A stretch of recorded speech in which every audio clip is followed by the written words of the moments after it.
about to get into it. We got a lot to talk about. We got this Patriots game coming up. We also got the performance of Justin Fields and Trevor Lawrence. All of a sudden, that second pick, like I told a bunch of people, that second pick ain't it's not trash all of a sudden. That's all, all of a sudden, it's not trash. You know what I mean? So, we're going to be talking about that tonight. Again, if everyone wants to call in, it is 515-602-9639. Again, 515-602-9639. Call in. Let's talk about the Jets. Let's talk about that number 2 pick. Let's talk about these quarterback prospects. Let's talk about it, folks. I'm ready to talk. Let me tell you. Because I was hearing a lot of stuff that I'm not hearing right now. I heard before that, the Jets were doomed. And, we got that second pick. And it's useless. It's worthless. That's what I was told. I was told the second pick was worthless. And if we had the second pick in the first round, we were going to get a trash QB. That's what I was told. But I'm seeing things turn around. Todd Steele, yo, salute to you, Todd. Good to see you up in here, man. Good to see you in here. Boy, oh boy. We got a lot to speak about. Today. Again, 515-602-9639. Again, 515-602-9639. Call in. Talk to me about this Jets game. We got coming up with the Patriots. And I want to talk to you folks about that number 2 pick as well. I don't want to get too far in the future, but man, let me tell you, it's looking good. Todd still says probably just hang out. Glad to be here. Yo, salute, man. Salute. Thank you for coming by, man. I love having you in here. Love going back and forth with you, Todd. So, Portway, salute to you. What's going on, my friend? Portway says, what's up, Joe? What's going on, man? Salute. I hope everybody has a happy new year or had a happy new year. I hope everyone has a good time. I hope everybody is going to have a great year this year. A lot of stuff went on in 2020, but we moving forward. Let me tell you. A lot of good stuff going on. So, hope everyone's having a great time. We're going to get to the show in just a second, folks. Again, 515-602-9639, 515-602-9639. Call in. The lines are open right now. If you call in right now, we got a couple callers right now. But if you call in right now, I'm telling you, get on the show early. Everyone keep asking me, how can I call? When can I get on the show early, Joe? I want to get on the show early. If you call in right now, you'll be on hold, and then the show's going to start, and you'll be able to get in. Michael, yo, salute to you, Michael. Michael says, good show, player. Yo, thank you so much, Michael. Thank you so much, man. You know what I'm saying? Good to see you in here. Salute to you again. Happy New Year's to everyone. I hope everyone's having a good time. We're going to get into the show in just a little bit. I may have some new callers tonight as well. If I do, hey, I want to let everybody know, don't call into my show cursing. That's the only thing I don't accept. I don't accept people calling in cursing on my show. Please do not do that, okay? I will get you out of here fast. Faster than we can get Adam Gaze out of here. So hold on a second, folks. We're going to get into the show in just a second. Hold on. I'm going to mute the sound. Just 1 second, folks.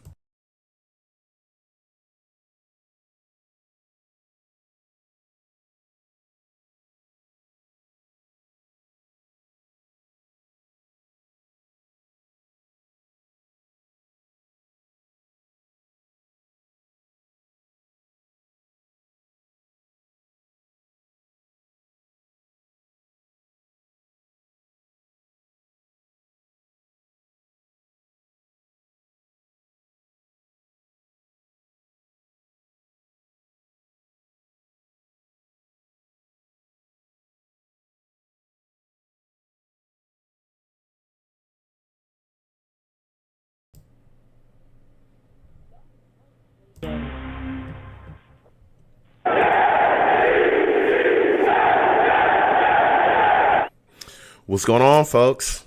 It's your boy Long Beach Joe, and we are back at it. You know what I'm saying? Jets got an upcoming game here against the Patriots. Jets have got themselves some W's. We're going to see if it continues on. A lot of questions to be asked, especially with the performance of what we saw in the Sugar Bowl last night. Justin Fields, Trevor Lawrence. All of a sudden, that number 2 pick is more valuable than it was a couple weeks ago when we were talking about it. Everyone was upset that we didn't have that first pick. Everyone was upset that we had the second pick. They said, oh, it was useless. Not so useless anymore, folks. So listen, I'm going to go ahead and get into it. Listen, I'm the man of the people. I am here for the people. Let me shamelessly promote my Facebook page. Everyone go on Facebook, search The Long Beach Joe Show. Like that page. My content's up there. Go ahead and give it a listen. Message me. I'll message you right back. Love going back and forth with folks about this football team.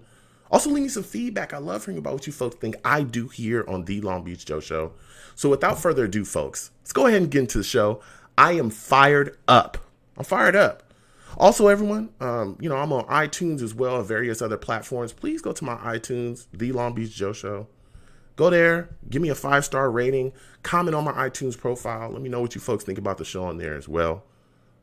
Love going back and forth with folks. Also, my YouTube as well as Long Beach Joe Jets. Please go there, subscribe to my channel, turn on your notifications, thumbs up my videos, and leave me some comments. I love going back and forth with folks there too. So now it's time to talk about it. All right, I'm fired up today, folks. I'm telling you, I'm on something else right now. I'm on something else. Yeah, I'm feeling good. We're going into a game against the Patriots. We're understand that the season has not gone the way that we all hoped that it would go. This has not been a great season. We've seen issues galore. We all know that we have quite a bit of things that we need to fix going into the offseason. But there's been some shining spots here and there, some bright spots, particularly with some young guys that we've had on this football team, guys like Mekhi Becton, Denzel Mims. So for me, going into this final game, I want to see these guys finish strong. I want to see these young guys go out there, get the football in their hands, and continue to show us that they can be building blocks. And so for me, going into this Patriots game, the first thing that I'm thinking and looking at is I want to see Sam Darnold finish this season strong.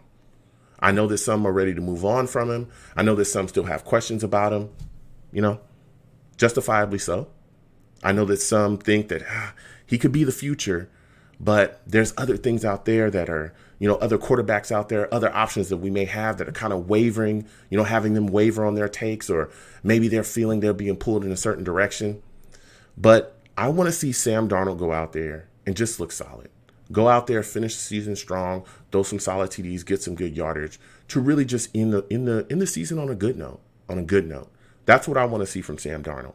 I don't know if it'll go a long way with the way that, Joe Douglas plans to, go forward with this football team. I don't know if it'll necessarily change all of his, ideas of how to better this team, or if it'll turn him around, if he's already kind of decided to move on from Darnold. If Darnold has a strong performance, if that'll change, his position on Darnold, who knows? I doubt it, but I want to see Sam Darnold go out there and just play well. That's what I want to see. A couple other young guys as well on this team that I want to see go out there and play well, finally being given the opportunity. You look at this situation with our running backs. I like Ty Johnson. I really, really do. I like the combination of Ty Johnson and Josh Adams. And now with Frank Gore, he's out. We all know he's dealing with injuries. That's going to, conclude his season here. Salute to him. He gave us, what he had this season. But now it's time for the young guys to step up. Guys like Ty Johnson, again, guys like Josh Adams. Those two running backs, if they come out and have a very solid game against a Patriots front that's banged up, the Patriots have quite a bit of injuries up front with Guy and Bentley and all those guys they have on the defensive front, even Byron Coward, all those guys. If they can go out there and put a very solid running game together and perform well, like we've seen Ty Johnson come out the backfield, catch the football. We've seen when he's been given the football that he shows a burst. If he continues to show that in these games, in this game, coming up, the final game of the season, I don't see why we can't put in, maybe this kid could possibly, be maybe these two backs that we have here in Johnson and Adams, maybe they could possibly be the running back tandem of the future. That's something that we could be looking at. Because again, the more questions that we answer in a rebuilding year, the more questions that we answer as this season starts to close out, the less positions that you have to fill with the draft capital that we have. We have so many needs, so many needs, across the board. Offensive line, wide receiver. Do you even want to talk about the defense? Some people think we need, 2 corners. We need pass rushers. We need so much more. Do you really want to add running back to that list if these two guys can show that they can carry the load? So that's going to be huge coming up in this football game as well. I also look at our wide receiver position, and the first thing I think is you got to get the ball. You got to get the ball to Denzel Mims any way that you can. Okay? I don't care if we give him 10, 11, 12 targets. I don't care. He needs a ton of catches in this game. I want to see this guy get the football in his hands. There should be a ridiculous effort to get Denzel Mims the football so that we can see more of what he can give us. This is a kid we are all excited about coming into the season. We know he missed a little bit of time because of injury, but ever since he's played, we've all been impressed. We've been impressed with his ability. We've been impressed with his catch radius. We've been impressed with the things that he's been doing out there, but we've also been upset. We've been angered by the lack of targets. We've been upset and angered by the lack of usage within the game plan. We've been upset with that. And that needs to change in this football game. It's the last game of the season. He needs to go out there and be given the football, especially when you look at the situation. Again, he's going up against a secondary. The Patriots that's a little bit banged up as well. We know Jackson's dealing with an injury. McCourty's dealing with an injury. All these guys, he should have his opportunities out there, and they should be given to him. Point blank, period. I want to see Mims with the football in his hands against the Patriots. No ifs, ands, or buts about it. I need to see it. I need to see it. You know? I know Crowder is probably going to get his catches as well. Looking to see him continue his thing in this season. Crowder has been one hell of a wide receiver for us this year. Absolutely. Coming out of that slot, he's really put on and really played well this season.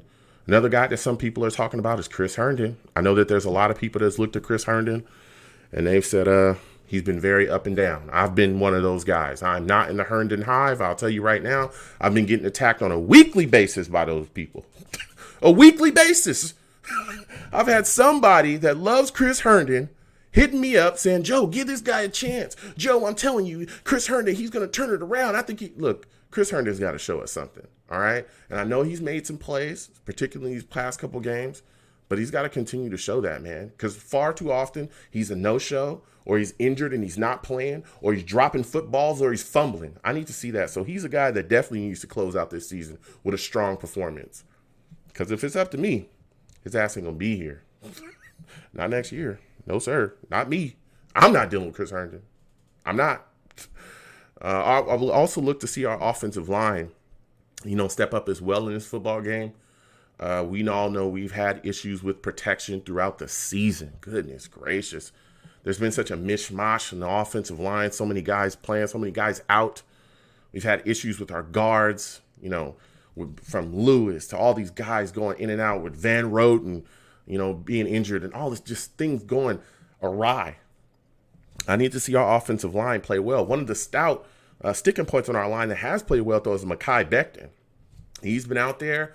He's been a shining light, and that's a rookie guy. Again, another young guy putting on for us that we've been impressed with. That a guy that we looked at and we said, hey, we can move forward with this kid. This kid is somebody that we can continue to build around. He's going to be part of us pushing and changing the direction of this football team. So, outside of that, though, let me tell you, I need to see Connor McGovern, Pat Elfin, if he's the starter, George Fant. I need to see these guys step up and play well in this football game, too. Because, again, the Patriots are banged up. I'm not taking it. The Patriots are banged up. They are missing some guys, but they do have Chase Winovich is a guy that gets after it. Again, Simon's another guy to get after it. They have guys that can still bring the pressure. Absolutely can still bring the pressure. So we've got to make sure that Sam is properly protected in this football game. We must. I look at the defense as well. I got questions about the defense. Okay? I got big questions. Can our pass rush get to Cam Newton? Can we do that? If they start Cam, or whether it be Cam or Sidham, can we continue that? Can we continue to get after these quarterbacks? Let me tell you something. Fatukasi, Basham, Nathan Shepard, those guys are bringing the heat. John Franklin Myers, last game they were bringing the heat. They're bringing the fire to everybody, okay? And they've had some games where they've set up in a row where, they just been getting after it. And we've all said, wow, we're thoroughly impressed with these dudes. Now all we got to do is add an actual pass rusher, because a lot of these guys, again, they're solid players, but they're rotational guys. If we can add an actual pass rusher, a guy that can get us, 13, 14, 15 sacks a season, that just makes him even more dangerous. And yet again, this is without Quinnen Williams. Quinnen Williams on IR. They were able to push and make plays in the last game too. Baker was running for his life. They caused turnovers, all kinds of things. So I want to see these guys continue the effort, continue the pressure, continue to show us that they're guys that we can move forward with, especially guys like Nathan Shepard, again, Fadukasi, all those guys.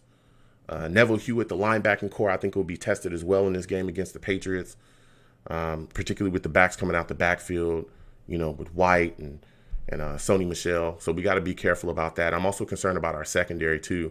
Bless Austin's not going to be playing. He's out due to an illness. So you're going to have Lamar Jackson out there. You're going to have Bryce Hall out there. I want to see how these two young corners, handle this situation, especially Lamar Jackson. I want to see what he does out there as well.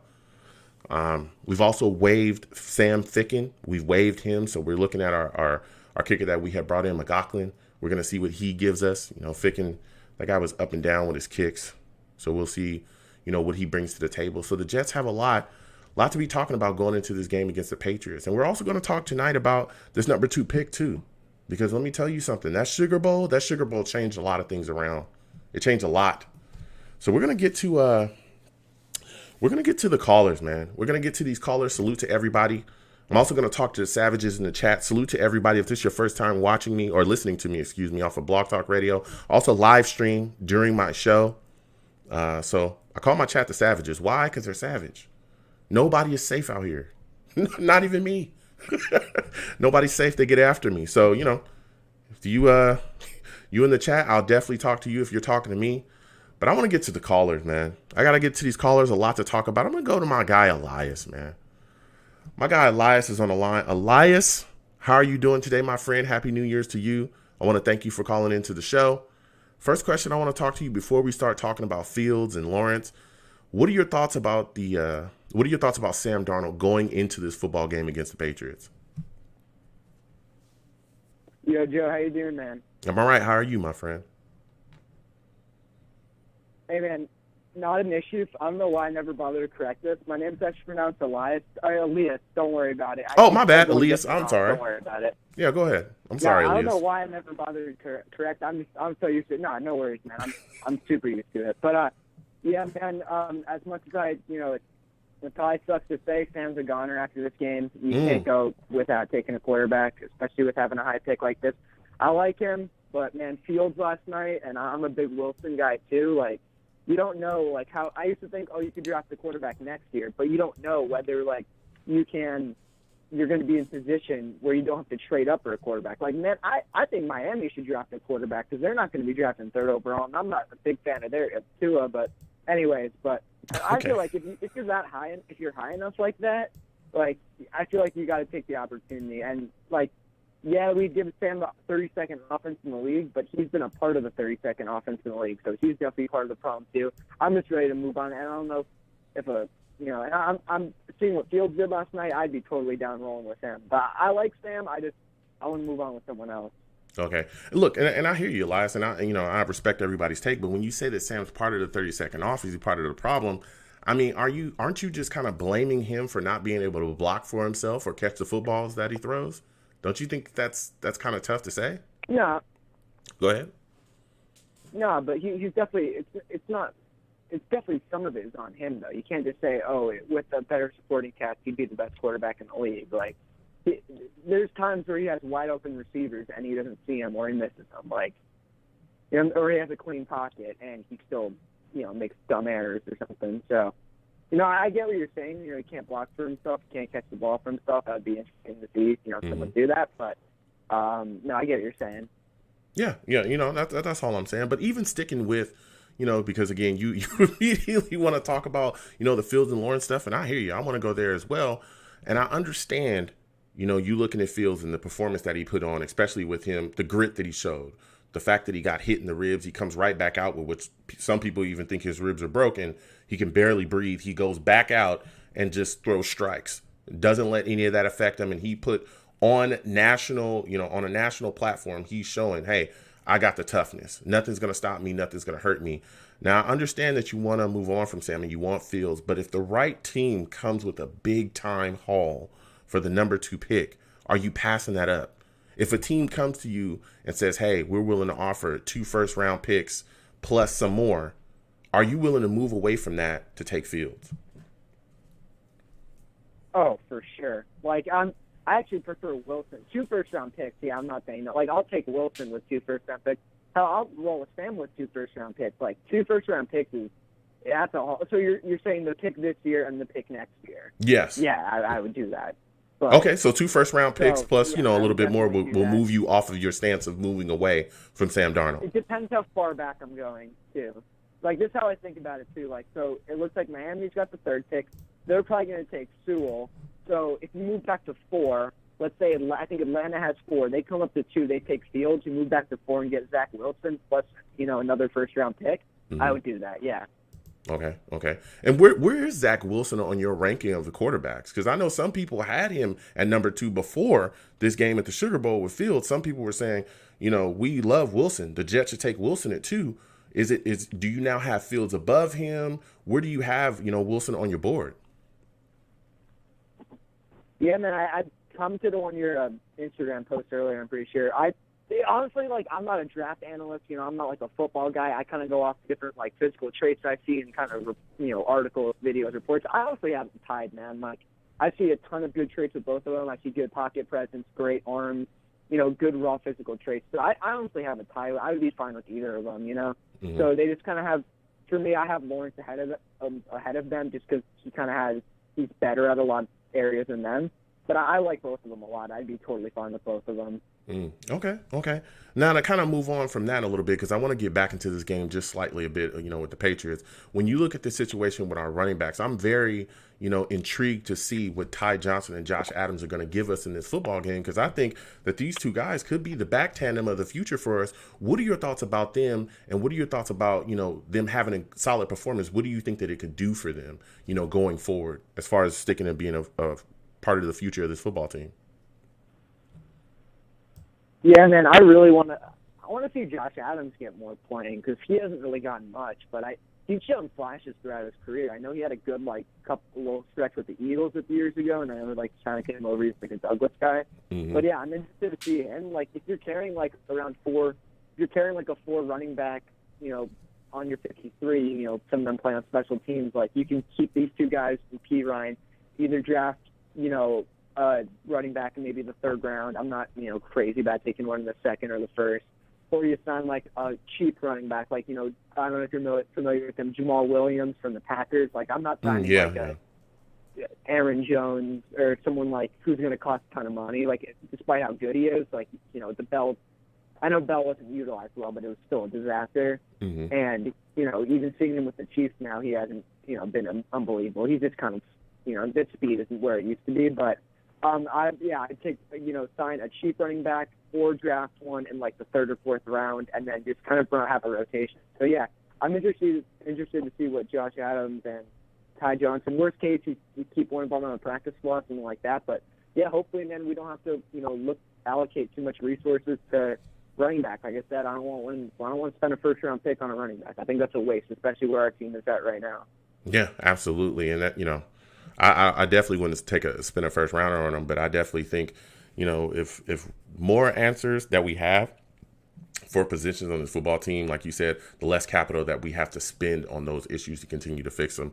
Now, going over to the defensive side, I look at the situation, man, and I'm saying the Jets' defensive front, Fadukasi, Nathan Shepard, these guys have shown, Basham has shown, that they can push the pocket, that these guys can get after. We saw them completely get after Baker Mayfield, cause him, fumbles, all kinds of things. Do you think they'll be able to continue that effort in this football game against Cam Newton? And are you concerned that they may get outside of their lanes a little bit? Because we all know that Cam's mobile as well, and possibly lose him and allow him to, make plays with his feet. Is that a concern for you with us being so, avid about getting to the quarterback and being rushers? Not really. The Browns have a really good offensive line, especially they got some good interior guys. They got Joe Patonio, and we were able to, pressure Baker Mayfield. And, Cam Newton's not a very good quarterback anymore, so I think we could easily get pressure. And, man, this offseason, we just need one legit pass rusher, and this front could look scary, man, because Like Foley Fatukasi, he's the number one ranked run defender in the NFL, which is crazy. He's like ahead of Aaron Donald, guys like that. And you got Quinton Williams, John Franklin Myers, and guys. You got depth too. You got Nathan Shepard, Kyle Phillips, Jabari Zuniga, guys like that. And you have a little bit of depth. Good back end guys, edge rusher like Terrell Basham, Bryce Huff maybe, Zuniga, but none of them. I don't think those guys are starting caliber. But as a rotational piece, that would be scary. But yeah, going to the game, man, I think we could get pressure on Cam Newton, and I'm looking forward to that. Yeah. What are your thoughts about the Jets waiving Ficken? Are you excited to see what McLaughlin's going to be able to bring to the table for us? Woo! About time. It's about time, man. Now, I love my man Ficken for the tank, but now that I'm hoping we win this game, I want to see what this McLaughlin guy, because you never know. You find a kicker, he balls out. That this team has been like inept at finding. It's like the one issue. It's not the one issue. I've got a bunch of issues, but it's mind numbing how awful this team is at finding kickers. Yeah. I know we had Myers back in like 18. He went to the Pro Bowl, but like that dude Vedvik who lost us a Buffalo game, and then we had that dude who like retired after an awful preseason game. I think it was Canzaro or someone like that. Yeah. I'll just try anyone. I'll just try anyone out, man. This team is so bad with kickers, but let's hope McLaughlin fixes that. Yeah, absolutely. So my final question for you, bro, before I let you go, what is your final score prediction for the Jets against the Patriots, my friend? All right, 21-10. Jets, baby. We're getting a win. Let's go. Okay, let's talk about it. Let's talk about it. Let's talk about it. Let's talk about it. That's what I'm talking about. Let's give him another one. I love it. All right. That's a strong. Thank you again for calling in, my friend. I got to get back to these lines. Listen, next show I want to hear from you. You give hella great takes, man. You have a good night. You too. Yeah. Woo. Let me tell you, my guy called in with the fire. I know a lot of people are really high on, Justin Fields right now. I completely understand it. There's a lot of things moving and shaking, a lot of things going on, and we're going to talk about it all night long. You know what I'm saying? I'm going to keep getting to these callers. I'm going to go to the chat really quickly to talk to the Savages. I'm going to come to Mike from Bayshore when I get back. Definitely want to talk to you, my friend. You'll be next up. But let me get to these Savages, man. They get after it. Salute to everybody in the chat. Roscoe Kicks, Roach, TJ Decker, Idris Zor, Edwards, everybody going off tonight. Listen, there's a lot of questions I'm being asked. Tonight. You know what I'm saying? We're going to go to TJ Decker. TJ Decker, salute to you. TJ says, we all know what happened last night, Joe. What are your thoughts on Fields? Listen, I tell you what. Here's my thoughts. I told people before, I thought that Fields was a very solid quarterback. I know that everyone had Lawrence consensus number one. They talked about him being a generational talent, had no issues with that. I think he's a good player. But I always said that I think that Fields has it as well. And let me tell you, the kid showed grit last night. He really did. The fact that he went back out there after, having his ribs jacked up and was still able to go out there and throw strikes, I'm talking about was torching out there. He was throwing heaters, extremely accurate, didn't let the pain affect him, was still able to go out there and make plays and put up points. And all the things that was surrounding that game as well, with Dabo saying that they should be ranked 11th, all these other things that was going on, he silenced a lot of critics. And let me tell you something. There's a lot of people, I'm not calling them out. I'm saying there was a lot of people that said that Justin Fields was trash. And this was like 2-3 weeks ago. They were saying he was trash. He was garbage. He's not on a level. If the Jets take him at 2, they'll be idiots. All these kind of things, all these narratives that was floating around that I heard, he silenced all that. I now hear people talking about him possibly being the number 1 pick. That's what I'm hearing. You can go on the timelines, you can go across social media. I'm just telling you, that's what I've been hearing. Okay? I've heard now in these past, this past 24 hours, I've been hearing, the Justin Fields could possibly be the number 1 pick. And that people need to turn around on Justin Fields and that he looks so amazing. He put out one of the grittiest performances that we possibly ever seen in college football. There's people that are saying these things. He's got the moxie. He's got what you need. He's a leader. You can bring him in. He'll change your franchise around. I'm just telling you what I've been hearing. You know what else I heard? I've also been hearing that number 2 pick is now extremely valuable.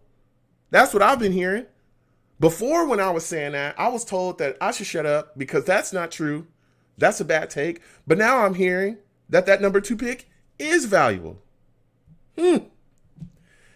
Interesting. That's all I'm saying. So that's my take there. But listen, the Jets have a lot of options. Got a lot of options. Okay? That Sugar Bowl turned a lot of people around on a lot of things. But the Jets have a lot of options. So I'm going to get back to these callers. Salute to everybody in the chat. Salute to the Savages. I will come to you later. But I'm going to go to my guy, man. My guy, Mike from Bayshore, man. Mike, I want to thank you for calling in, my friend. Happy New Year's to you and your family. I want to talk to you tonight. What are your thoughts about Sam Darnold going into this final game against the Patriots? And if you are a guy that's kind of looked at him and said, I want to move on from him, or if you're talking to people that want to move on from him, do you think that a big performance could turn them around on him staying here? Oh, Big Joe, let me tell you something, bro. Happy New Year's to you and your family and all to your listeners and subscribers. Happy New Year's. Long story short, yeah, I definitely think Sam can get it. I hope he does. He deserves it. And, yeah, thank God for Justin Fields playing it last night. Yep. It puts us, you know, let me just get the flamethrower out. Are you ready? I'm ready. Are you ready? I'm ready. You know what today is? All right. This is sucker-free Saturday for Jets fans because we don't have to deal with Adam Gase, okay? Ooh. This is sucker-free Saturday. Go ahead. Amen to that. We better hold on right now because it is gone. It's done. Out of here. Later. Sayonara. Ooh. Goodbye. Yeah. See ya. Yeah. Do not touch our quarterback ever again. You don't look at him. You don't see him. Don't say hello to him. Keep away from Sam Darnold, Adam Gase. You don't ever mention his name again. You get what I'm saying? Ooh. Let me tell you something. Said, Go ahead. you told me, yay, man. I you know, the thing is though, it's like I like what Sam does, but at the same time, man, Justin Fields is a great quarterback. No joking aside. But at the same time, you mentioned it earlier, bro. We have so many holes. Yep. And Big Joe D is going to take care of it. If we were smart, yeah, we can get tempted. We can look at the Holy Grail and be like, yeah, grab it. But at the same time, we have so many holes to fill. With that being said, you trade out of the number 2, maybe give it to Atlanta because you know what? Justin Fields is from the ATL. They're rebuilding. They have to do what they need to do. You know what? If they give us anything, you know what? Well, let's do it. Build around Sam Darnold. If it doesn't work out, listen, Jets fans, if it doesn't work out with Sam Darnold, we have this kid named Sam Howell playing right now for UNC. UNC, yeah. With the Tar Heels. Mm-hmm. You know, this kid is legit. He's the real deal. I got people in Raleigh. I got people in Chapel Hill telling me if this kid was in the draft, he'd be right underneath Trevor Lawrence. Am I lying? But at the same time, man, we have to build around this. We have to build around Sam Darnold. Maybe if we trade down, one second, Mike. I don't believe it. Yeah, one second, Mike. And you're bringing the fire right now, and I hear you. I'm with the trade down talk as well. I've been talking about that for a long ass time. But my question for you, when you talk about trading down, what is the furthest that you're willing to go? Because you talked about Atlanta, right? Trading down with Atlanta, which is fine. That's understandable. That'd be at 4. But say Atlanta doesn't want to make that trade. Say they're willing to do exactly what you're talking about. Hey, look, we're in a rebuilding process anyway. We got cap issues. We all know we're not going to be able to move forward with some of the guys we got. We're going to go into a full-blown rebuild, and we'll tank for Hal next year. No big deal. We're not offering you anything. So you're smacked out of that. Now, say Denver steps up and offers something because they're QB hungry. Or say Washington steps up at 19. So now you're going from 4, now you're going down to 10 or 19. Are you willing to move down that far? Well, Joe, let me ask you this: what if Detroit trades up? A Detroit trade? You think that they're willing to move on from Stafford? Because Stafford is there. Say hypothetically. I mean, I hear what you're saying, but Stafford would be there. Stafford would be a draw for a new head coach, right?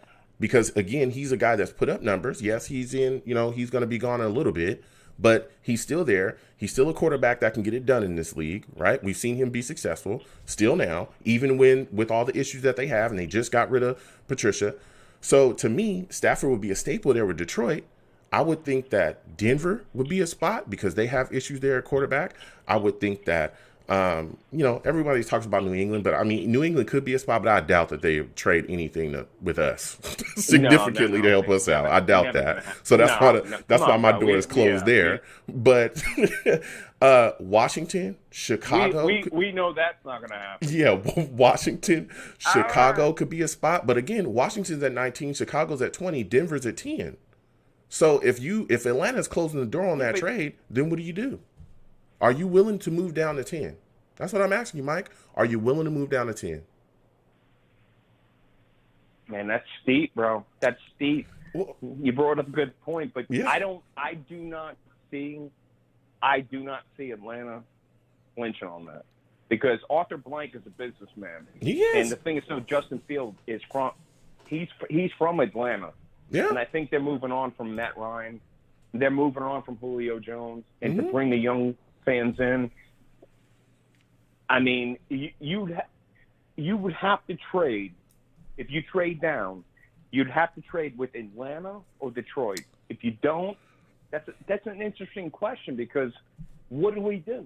What do we do as Jets fans? And then all of a sudden you trade Sam Darnold. Here's my thing, Mike, and I don't mean to cut in, but here's my thing, Mike. If Atlanta shuts down that trade, right, and you can't get that, you can't get them to give up what you think it would take to move down, and you're at 2, then you trading down to 10 or moving down some spots, wouldn't that also benefit you as well? If you're still sitting at 10. That's my question, because I understand that everybody's all hitched to Atlanta. I get it. They're in a need. But just because Arthur Blank is a businessman, he also understands risk versus reward. And if he feels like he's going to risk too much in the future capital, especially if they're going down, if they're going into a rebuild anyway, and they don't make that move and they don't want to give you capital, if you're going to want to trade down, then you need to trade down. Either you trade down or you're taking Fields. I mean, isn't that the situation there, Mark? I mean, it's interesting. It's interesting. But you know what, Joe? It all depends who the coach is. That's true. And you know what? That great thing about this show, Joe, and I love this show, I have an opinion. You have an opinion. I can be wrong. You could be right. The next guy could be right. Yeah. I mean, but the main thing is we want the Jets to win.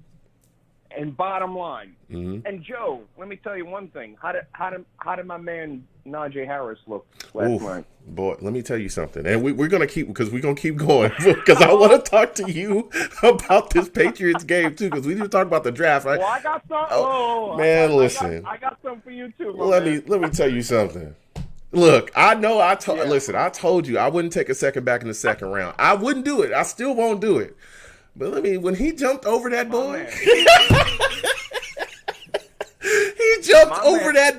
Let me tell you, he jumped over that boy, and I said, bro, I could hear you. I could already hear you. I heard you calling in. I said, oh, man. I'm about to talk to Mike tomorrow about him jumping over that boy. We have the lethal weapon. We have the lethal weapon relationship. You're Murtaugh, I'm Riggs. You're telling me, don't do it. Don't do it. I'm going to say, I'm going to jump. All right? My man, we got this, all right? You don't worry. I got this. You're going to tell me, don't jump. I got this, all right? All right? So my next question for you, Mike. I got one question. I got one question. Go ahead. I got one question for you. Who is the one guy the Jets, like, if the Jets draft, like, your guy, like, your person, who, like, forget about it. who is the one person you want the Jets to draft? Ooh, there's a couple guys. I don't want to get too deep in the draft. Just the one guy that popped.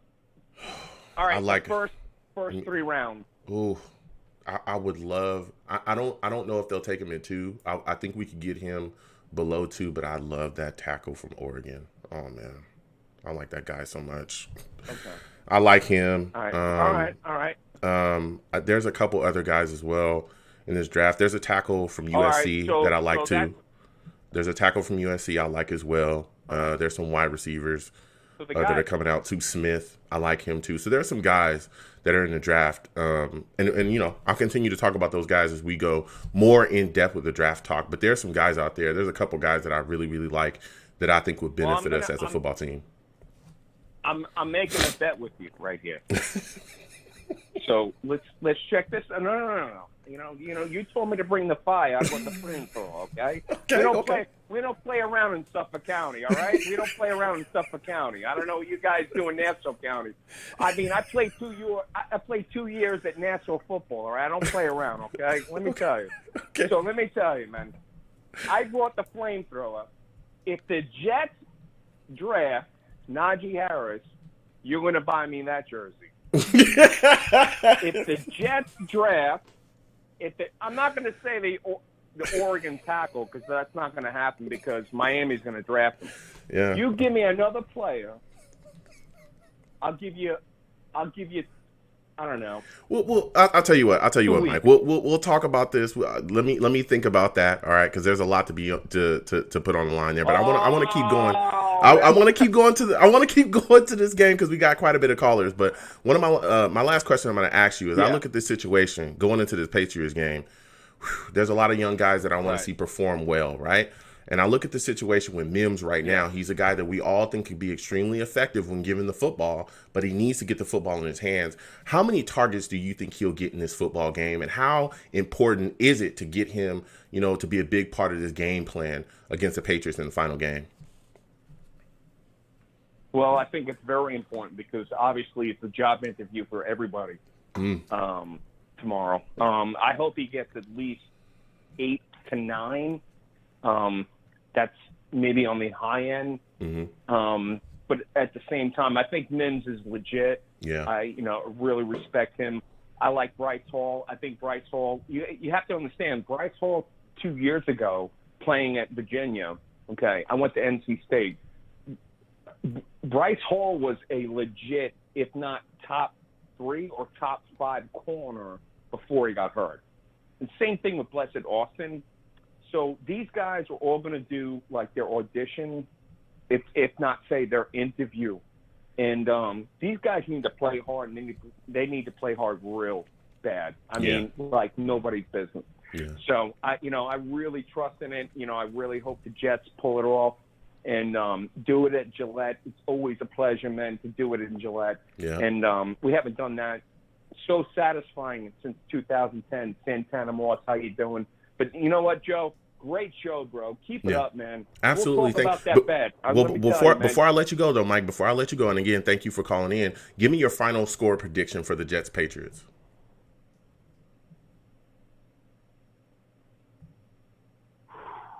17-0 Jets. All right, 17-0 Jets. Let's go. Listen. All right, Mike, I want to thank you for calling in, my friend. You have a good night, and Happy New Year's to you as well. You too, brother. Take care. Ooh, Mike calling in with the fire. We're going to keep going to the lines. Again, 515-602-9639. Again, 515-602-9639. We're going to go to my guy, Rich, man. We're going to go to Rich, and we're going to hear from him. Because I know Rich has quite a bit to say, man. Rich, salute to you. Thank you for calling in. Happy New Year's to you and your family, my friend. How are you feeling about Sam Darnold going into this game against the Patriots? First and foremost, Happy New Year to you and your family, good sir. Thank you. And I feel great about Sam Darnold going into this game because, man, has time flipped or what? Bill Belichick now has nothing better to do than start trolling Jets fans talking about how great Adam Gase is as a coach. So, because he's seen his own operation fall apart over there. So, I feel great going into this game. I told a good friend of mine who is a diehard Jets fan, just like you and I, last night, Justin Fields either just won himself the Jets starting job, or, well, not the starting job, but he definitely won himself to be picked by the Jets, or we're about to get a lot of draft capital for this guy, and I hope that it is the latter. Yeah. You know, I mean, when you look at the way the Fields played, especially, you know, in that Sugar Bowl, it's turned a lot of people around about him. Absolutely has. And we've seen, you know, the narrative kind of change where there's some people that think that he's going to go before Trevor Lawrence does. There's a lot of people out there that are already talking about that stuff. And a lot of people that used to be really high on Wilson are now higher on Fields than they are on Wilson. I mean, in your opinion, what is your top three quarterbacks at this point? Like, where are they on your board? Well, after last night's game, I'm one of those crazy people that thought to myself, oh my God, the Cons are going to go crazy and they're going to draft Fields over Trevor Lawrence. To be honest, Trevor Lawrence did not play a bad game yesterday. So his team the defense just couldn't stop Fields, and that was that. And Ohio State just ran all over him, literally and figuratively. Yeah. So right now, I still got Trevor Lawrence at 1 with Fields at number 2. Yeah. But like I said, I won't be shocked if that flips around. And then what becomes of the Jets if all of a sudden Trevor Lawrence falls into their lap kind of like Sam Darnold did? Or he's there to fall into their lap like Sam Darnold was some years ago. Let's say that happens. Dynamic. Yeah, let's say that happens, Rich. In your mind, do you think the Jets, don't pass up on Lawrence? Or do you think they still trade down out of that spot if he does fall down into their laps? If it's me, whether it's Lawrence or Fields, I want to trade because no matter what, like we've been saying for months on end ad nauseum, it doesn't matter who you bring in to be quarterback. If he doesn't have nothing around him like Sam Darnold currently has, he has a few things, but not a lot, then it doesn't matter who it is. You're just going to trade out the names. You're just going to get rid of Darnold, and now you're here. You're going to put in Lawrence or Fields in the same exact situation. So trade the pick. Yeah. And get somebody's, draft future for the next 3 drafts or something. Yeah. That's what I would do. Yeah. Also, there's a narrative floating around, Rich, and we talked about it because we all believe that Adam Gase is going to get fired after this game. He should be gone. Reports are flying. We talked about it. He should be out of here. Now, there was a narrative that head coaching candidates would not be interested, in coming here because, the stuff with the first pick, we're not going to get Lawrence, so it isn't what it is. We're not going to be able to get the guy that we want because, of course, they want Lawrence. Well, now when you look at the situation with Fields, us having a number 2 pick, if we end up with Fields, don't you think that now that narrative is smashed, that we could still get top head coaching candidates if we were to take Fields, that they would still be interested in coming here and coaching the New York Jets because of what they saw out of Fields? Absolutely, 100%.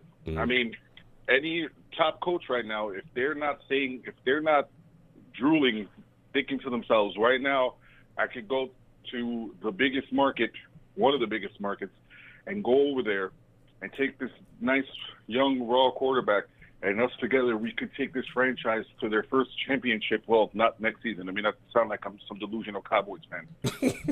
But eventually. Because real quick about the Cowboys, you know how they can go 0-16, and then they'll be like, next season we go to the Super Bowl, right? Man. But enough about that. Yeah. So, but I think it's an attractive job to anybody right now, and Fields made it like that with that performance last night. Yeah. So now the bank could be open for whoever to come and be a coach and be the next head coach of the New York Jets. Well, yeah. And it's definitely going to be open and be there. Now, I know you talked a little bit about trading down, Rich. What is the team that you're targeting? Like, what team would you target in a trade down at this point? Well, I honestly think, given that John Elway has tried to get it right for so many years and just hasn't been able to do it, Yep. I think that it could be the Broncos, and we go all the way down to number 10. And thank God, but thank God that it's John Elway, that he'll do something crazy, like, give us all the crazy draft capital that me and you wish we could get. We could definitely get it from John Elway and the Denver Broncos. Yeah. So that, to me, I know that there's people saying maybe the Atlanta Falcons at 4 because they're trying to move on from Matty Ice and all that, but I don't see the Falcons giving up all that the Jets are going to demand in a trade down. Yeah. But I definitely see the Broncos doing it because they've tried for the better part of, the last 5 years to find a replacement for Peyton Manning, and they just can't do it. So maybe they're salivating at the fact that it could be one of these two kids. And Joe Douglas should pounce on that right away. Yeah, absolutely. And I'm right there with you, Rich. I think that if, again, it depends on how much Atlanta would be willing to give up. But if they're not willing to give up that capital, I wouldn't balk at all at moving down to 10 and moving, having Denver just give us a haul to move up and get whoever it is they want. Because like you said as well, and we've seen John Elway get crazy. We've seen John Elway be the guy that wants to make moves to better his football team at all costs. He's not afraid at all to do what it takes to really, move to where he needs to move to make the play. But I want to get back to this Patriots game with you really quickly, Rich, because that's what we have on the horizon here. And I want to get your thoughts on Mims, man. Going into this last game, I really want to see Mims get the football in his hands as much as possible so that we can continue to see what this kid's going to give us and evaluate him. How important do you think it is for him to get as many targets as possible in this last game before the season ends? I think it's super important that Sam Darnold and Denzel Mims spend the whole game Darnold targeting him as much as possible, because you're giving an audition for your next head coach, possibly. And your next head coach wants that 1-2 punch, like a Marvin Harrison and Peyton Manning, which is a terrible analogy to use right now with Peyton Manning's name, but you get what I mean. So, but you want that 1-2 punch. So, honestly, I hope that Mims gets targeted at least 8 or 9 times tomorrow, and he has a big game. Because, like I said, this could be the potential audition for the next coach to say, yes, I got my 2 guys right here. I got my quarterback. I got my lead wide receiver. Now we can just start building around both of these guys. Yeah. I'm hoping that they do whatever they can to get Mims the ball, man. Because like you said as well, we need to figure it out, and you're hoping that these are the 2 guys that you can build around going into the future. Some other players as well that I think we need to really get a solid evaluation for in this football game as well as Ty Johnson and Josh Adams. I want to see these 2 kids get as much carries as possible. How important do you think it is that we make sure that we showcase Ty Johnson to see what he can give us as well? Oh, absolutely, 100%. Yeah. So, like I just told you, we just need to showcase the young talent that we've got that's still going to be here after the season's over, hopefully. And Ty Johnson needs to be given his chance to shine. Tomorrow, it's the final game of the season. There's nothing on the line for anybody. Yeah. Nobody. If whoever wins doesn't go to the playoffs, whoever loses doesn't go to the playoffs. So it doesn't matter. Exactly. So tomorrow is your day. This team to just go out there and give it the effort that you've been giving it the last 2 weeks times 100, and show whoever's going to come here for next season, listen, we're ready to go. We just needed to get rid of this coach. That's all. Yeah. What are your thoughts about the Jets waiving Ficken? Well, I mean, what was he really doing? I mean, like at this rate, there's people on that team that shouldn't be there right now. CJ, whatever his name is, that opted out because of COVID. Yeah, CJ Mosley. A ton of money. Yeah. So I don't even remember his name, and he's on our team. So there you go. So people that are holding their weight. I mean, to me, Ficken wasn't. I'm not. There's nothing there's no highlight that I ever saw or any game throughout the year that I go, oh well, the team sucked, but Ficken was doing his thing. Yeah. So. Yeah. I respect it. My final question for you, Rich, before I let you go. What is your score prediction, your final score prediction for the Jets against the Patriots? Okay, in the final insult, right? The final middle finger carrying over from 2020 and the first middle finger of 2021 in the face of Bill Belichick and Robert Kraft and the New England Patriots, who are neutered without Tom Brady. Jets 31-3. Jets will win 31-3. And we're going to pick off Cam Newton like 3 times.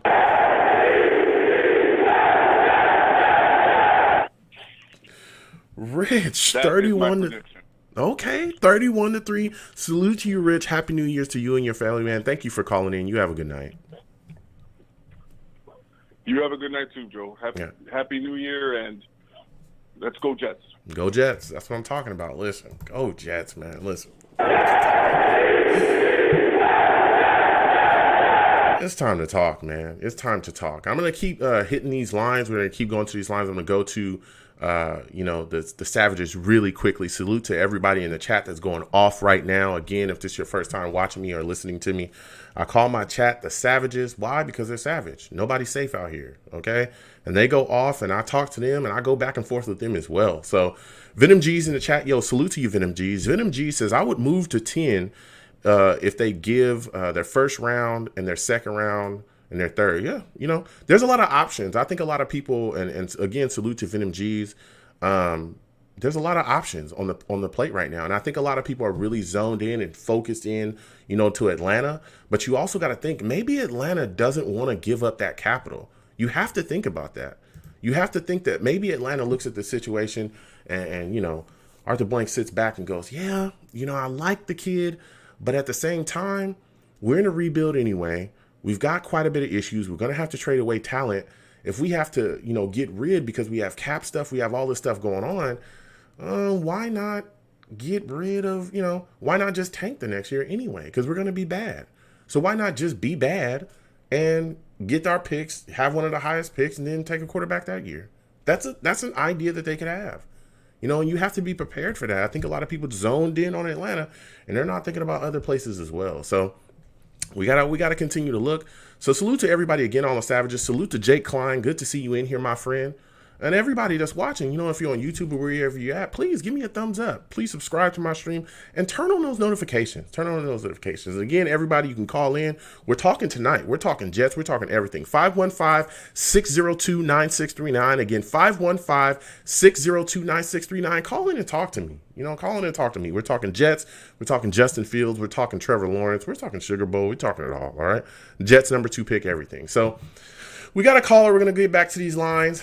Caller calling in, my friend. It looks like this is a new caller I have here. 985, salute to you. Happy New Year's to you and your family. Give me your name, where you're from, and what are your thoughts on on Sam Darnold going into this game against the Patriots?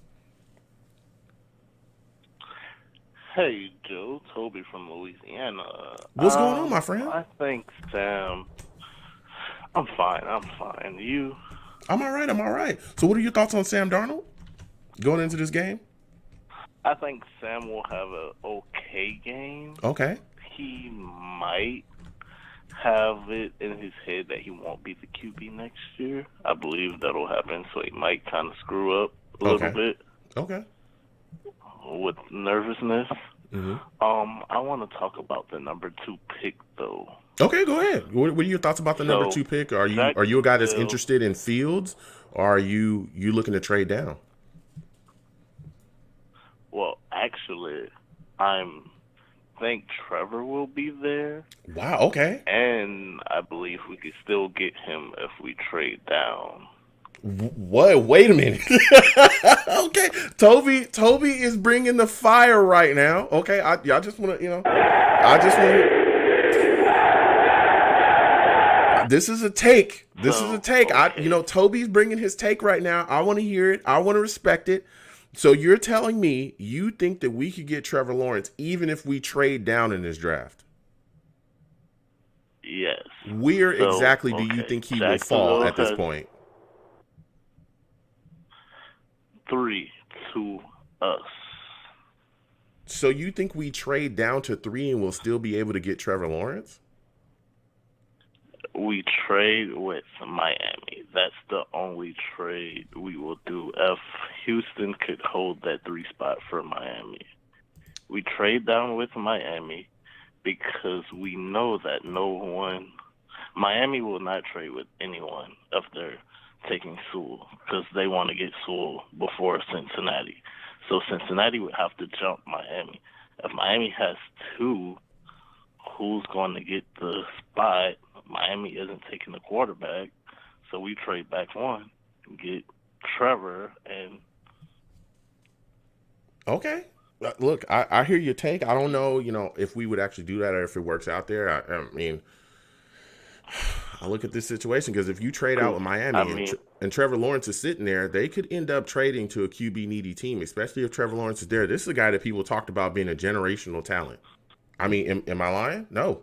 Like, there are people that literally, from analysts and everything, talking about how this guy is not going to be, is going to be, he's of the ilk of an Andrew Luck and all these other guys.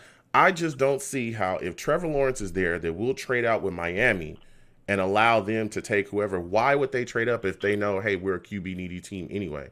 Why would they move up? Wouldn't if they're going to take a tackle, if they're going to take that right tackle from Oregon, or the tackle, from Oregon, why wouldn't they just wait and take him, at 3? Because then what if Cincinnati wants to move up to our 2 spot and then they want Sewell? Well, I mean, they would have to give us a ton of capital to do that. Do you think they would move up that far just for, a tackle at this point?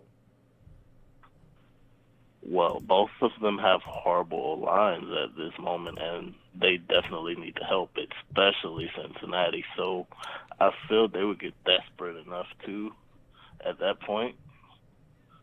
Yeah, look, I hear you. I hear your take. I just don't see Miami doing that. I just don't see why they would give up capital to move up 1 spot if they know for a fact that we are not in a position to. I mean, taking a tackle, he would probably come in as our right tackle anyway. At number 2, I could maybe see that, but with all the needs that we have on this team, I don't think that trading down significantly and drafting capital would be big for us. And so what I don't understand is, why would we give up? Because if we're sitting at 2 and Trevor is there, why would we give up the opportunity to get a haul from a football team? I'm talking about a full-blown haul to move down and give Miami a chance. Why would we do that? Well, it's only 1 spot. Yeah, I understand it's only 1 spot, but what I'm telling you is that why would we give them an opportunity? Why would we do that? Because how do we know that Miami won't just move up and give a team a haul to move down? There's other tackles in this draft that are solid as well. You take, but Sewell. Yeah, but there's other tackles. There's a tackle from USC that's really solid. There's tackles from other places that are fairly solid, and they'll get a gigantic haul. I just don't see Miami doing that. I respect your take. I understand where you're coming from, but I just don't see why we would move down. If Trevor Lawrence is at number 2, if he's there is no way I'm trading to Miami. Not at all. Unless they're willing to, for whatever reason, unless they want Trevor Lawrence and are willing to give me a boatload of picks, I'm not giving nothing to Miami. Well, I will entertain Atlanta. I will entertain Denver. I will listen to Washington or whoever else is willing to give me multiple first-round picks and some second picks and all this other stuff. But I am not trading in Miami. I just do not believe that that's going to happen at all. Go ahead. I would not trade down with Atlanta. You would not trade down with Atlanta? For the fact that at 2 or 3, I know we would have a chance at Trevor. I feel like if we trade with Atlanta, they're definitely taking Trevor at that spot. Okay, yeah, I definitely hear your take there, but let's go to the game here. I want to talk to you just a little bit about this Patriots game that we have coming up, because you got quite some takes there, when you look at this situation.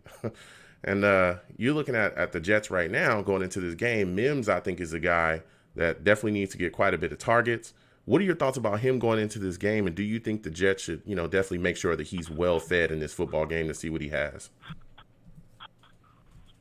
Mims is great. They should definitely feed him the ball, but we know Adam Gase won't do that for whatever reason. Yeah.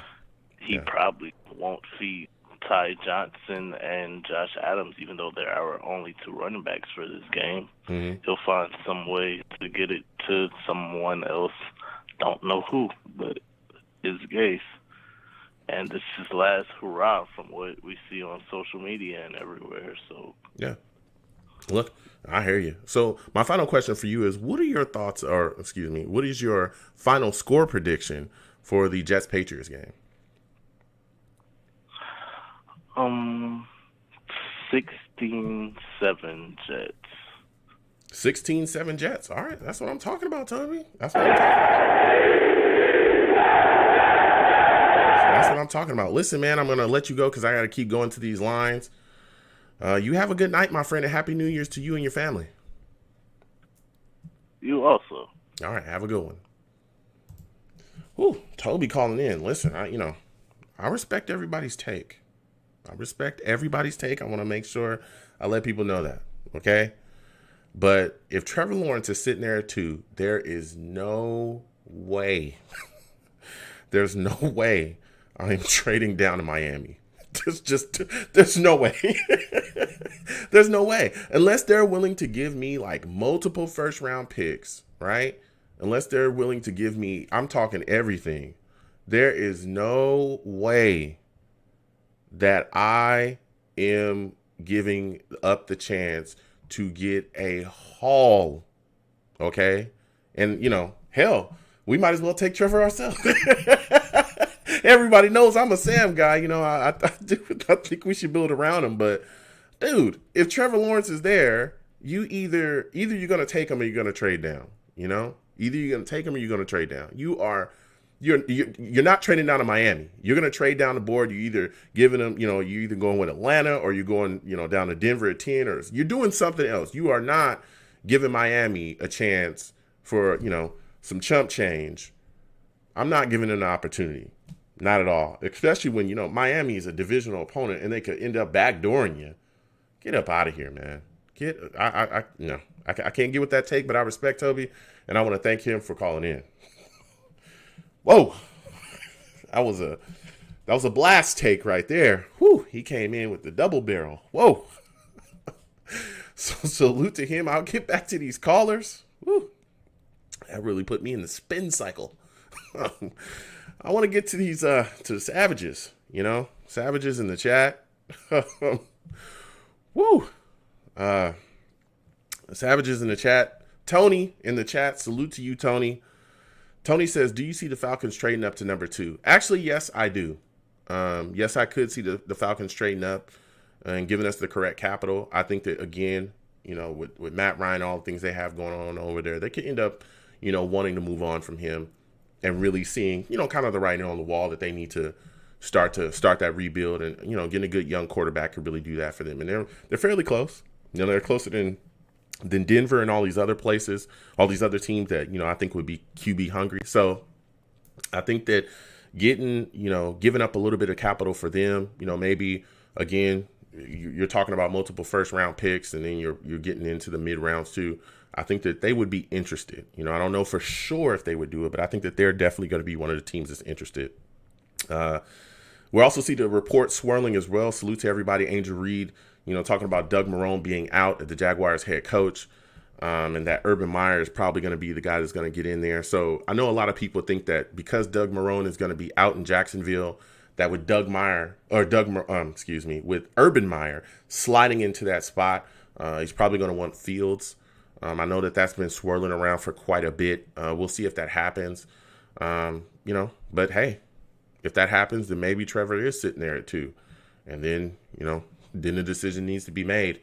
And again, that option becomes, again, that haul that could be there for him. Because if we're talking about, Trevor Lawrence, he's been tagged a generational talent. So, we got people calling in with takes. Whoa. Whoa. I mean, whew. He said trade down and we're still going to get him. All right. So we're going to get back to the lines. Okay. We're going back to the next caller. This is my guy from Jersey. Salute to you. Happy New Year's to you and your family, my friend. How are you doing today? And I want to get your thoughts on Sam Darnold going into this Patriots game, my friend. Oh, dear. Going up against our arch rivals. Well, a little skeptical, but I think you should have a fairly decent game. But I want to make a comment about what Trevor Lawrence saying. Well, how we won our first game that Sunday and we lost that same day. Look, Trevor Lawrence never wanted to come to the Jets anyway, so I can't say that we gave up anything because we really didn't. Mm-hmm. If he didn't want to come, how can you say we lost? I mean, really. So I think the media was making just a big thing out of it, all for nothing. He didn't want to come, so it doesn't matter. If he doesn't want to come, hey, fire me. We'll get somebody else. Yeah. The New York media, can be very cruel. Mm-hmm. And someone who grew up around the New York City metropolitan area knows how the media can be around, certain players who have all the hype and whatnot, and then when they turn back and it's like, and they do all the trash talking and whatnot. So, I'm not surprised at. But, to say that we lost that day, no, I didn't see that. I really didn't see it at all. The media was just getting overhyped. Mm-hmm. No, listen, I hear you, and you're talking, facts right now. I know a lot of people was absolutely getting after the Jets and upset, like you said, but maybe a bit of it was hype. But when you look at the situation now, this number 2 pick seems pretty valuable, right? I mean, the way that Justin Fields played in that Sugar Bowl, all those things. What are your thoughts about the number 2 pick now? And what are your thoughts about the Jets possibly trading down? Do you think we'll still be able to get a solid haul for that pick? We'll still be able to get a solid pick for that because, if Trevor wasn't going to come anyway, which didn't surprise me, we can trade for somebody, with a lower pick. But doesn't mean it's not going to be any worse than the number 1 pick. I mean, it could still be a valuable pick and it's still a good pick, even though we don't get the top one. Because usually when you do get a top pick, they usually don't perform well the first year anyway. Okay. So in a way, it's a good omen. It's an omen, but it could be a good one. Yeah. But how is Justin going to feel? Because I saw the injury last night. Oh boy, that was a doozy. I didn't think he was going to even come back in the game, to be honest with you. Yeah. I mean, he showed a lot of grit, showed a lot of toughness, showed the ability to fight through, pain. I'm pretty sure he was in extreme pain, but showed the ability that he could still deliver. I mean, a lot of people called it one of the gutsiest performances they've seen in college football. So I was, I was very impressed by the show that he put on. I mean, it was like a Willis Reed and Michael Jordan coming up from the flu, and surprise, I'm here. Yeah, I mean, well, I hear what you're saying. I hear your take there, but just go on. I know it may not be in the same category, but coming back when they thought like, well, he's out of the game. Like, no, I'm here. Yeah, what's going on? Yeah, look, I hear you, but just going back to the Patriots game. When you look at this situation, I'm looking at it and I'm saying, hey. Do you think that a big performance from Sam, because a lot of people are looking at the situation and they're saying, hey, he's done. He's as good as gone. It's the end of it. Do you think that a big performance from Sam could turn those people around? Do you think that a big performance from Sam could also maybe save, his chance of being here next year? As the saying goes, too little, too late. So I would say, well, I'll take my word for it. We'll just say that he's all but gone. But a high probability that he is going to be traded, when the season's over. Or who knows, maybe go to the Canadian League or whatever. Yeah. So what is your final score prediction? I don't expect him back. Maybe some people do. Maybe a small percentage of people do, and they may think they may have something there. But I think a high probability and a high percentage of fans saying, no, he's not coming back. Yeah. So what is your final score prediction for the Jets versus the Patriots? Let's see. The Patriots 225-3. No. I'm thinking it's going to be a very close game. I mean, nobody's playing for anything. All your stars are out, so I'm not looking at this to be a high scoring affair either. I'm going to say 21-17 Jets. Okay, 21-17 Jets. Okay, I respect that.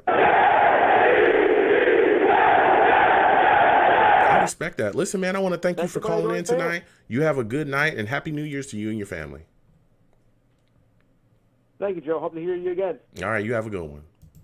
Whew, let me tell you, people calling in with takes. I'm going to keep going to the lines. Whew, that was a hot take. That was a hot take given by a caller a couple calls ago. I mean, the possibility of us trading down and giving that pick to Miami, and being able to get Trevor Lawrence past at number 3. That's a hot take right there. I know a lot of people are going off, but I'm going to keep going to these lines. 347, you're calling in. 347, looks like a new caller. Salute to you. I want to thank you for calling in tonight. How you doing? How you doing? Happy holidays to you and your family. Again, thank you for calling in. Can you give me your name and where you're from? And what are your thoughts on Sam Darnold going into this game against the Patriots? Dwayne from New York. My thoughts about Sam Darnold. Well, first and foremost, when we initially were getting Sam Darnold, I didn't want him. Okay. The first problem was we kind of mortgaged his future in the first place, trading away all those picks to the Colts, right? And I've been watching the Jets for maybe over 15 years, and what I noticed is the team's talent that really determines how far they go, not quarterback. I don't understand why people think quarterbacks jump on a bad team, and makes them better. I didn't really agree with the Trevor Lawrence unless we were going to sit him, build the team up, and then put him to be the starter. I never understood that. So I'm a little on your side with the whole Sam Darnold thing. Okay. Draft some pieces that can, help him.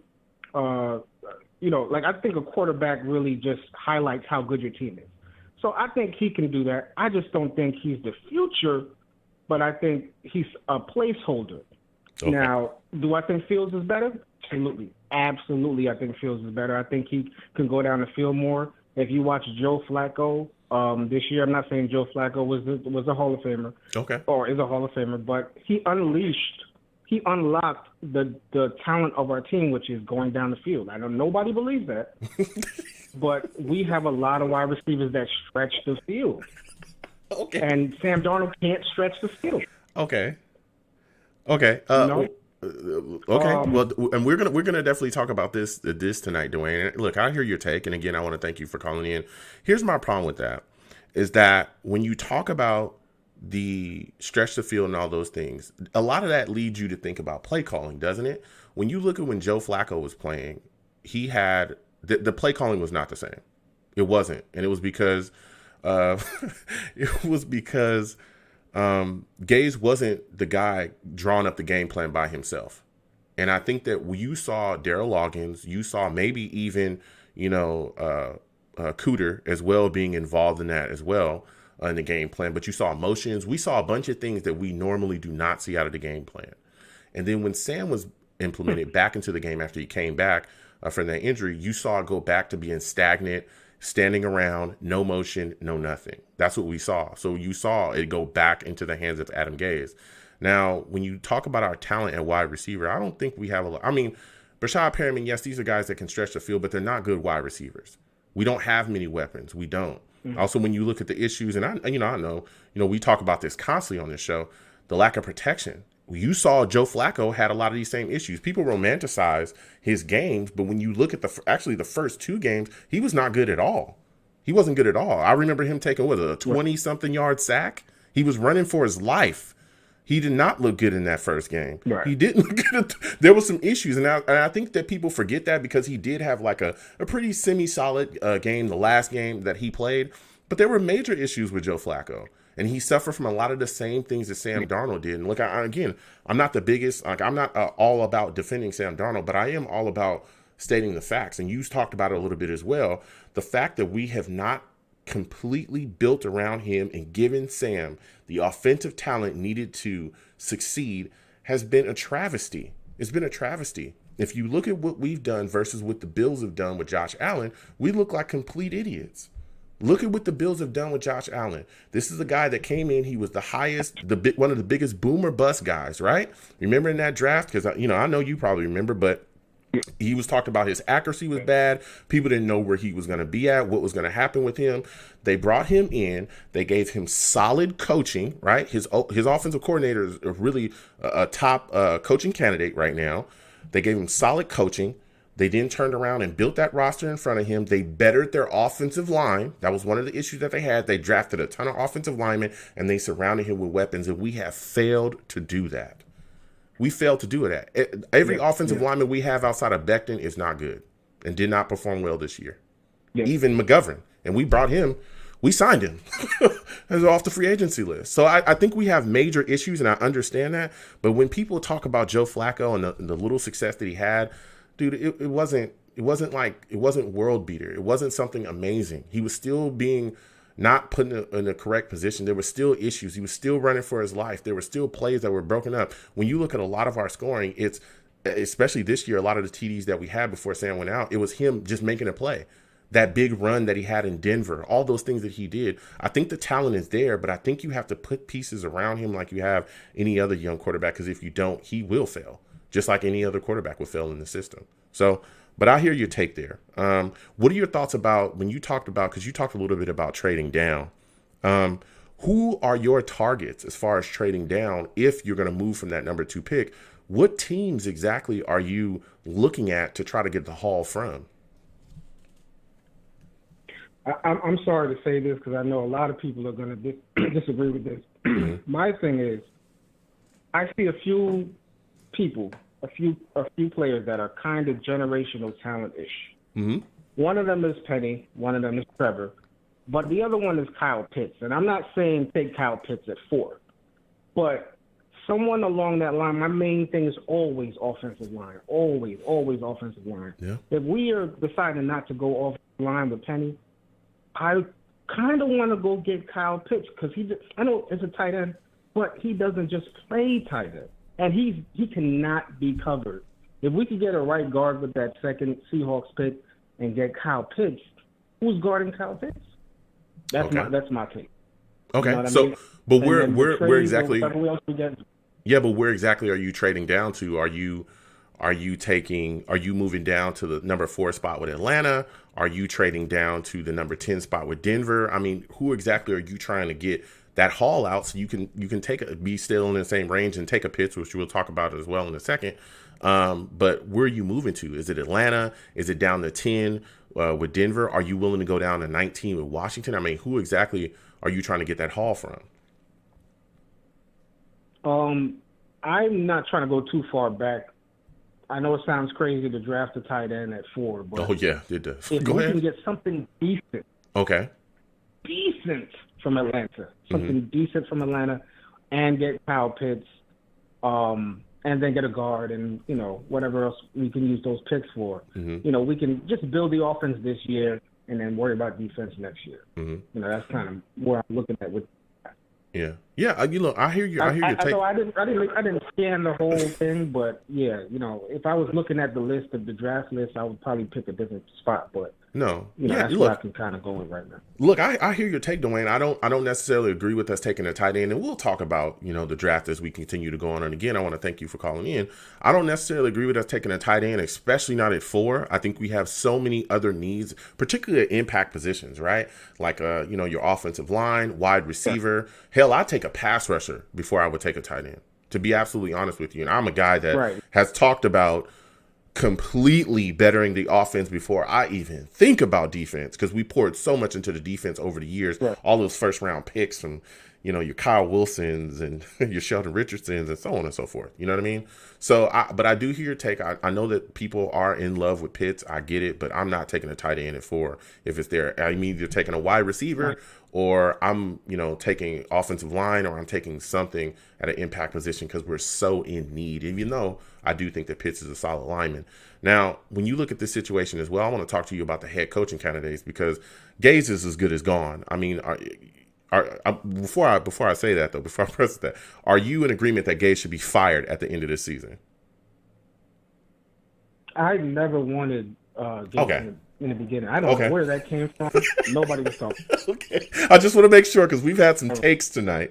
We've had some takes. Okay. I just want to make sure. But when you look at this situation now that we have the number 2 pick, it's pretty hot. You know, Justin Fields playing the way he played. Everybody, you know, really hyped and ready to go. Now all of a sudden the Jets, you know, look like a destination that people would like to be. Who is a guy that you would like to see the Jets get in as a next head coach? Who do you think would love to come in here and play, you know, with it, whether we keep Sam Darnold or move on with Fields or move on with drafting Trevor Fields? Who do you think is the top head coaching candidate we should target? Unfortunately, all my head coach candidates, I don't believe they can pick staff. I never seen them pick staff, except for maybe Joe Brady. Mm-hmm. Joe Brady would be number 1. Okay.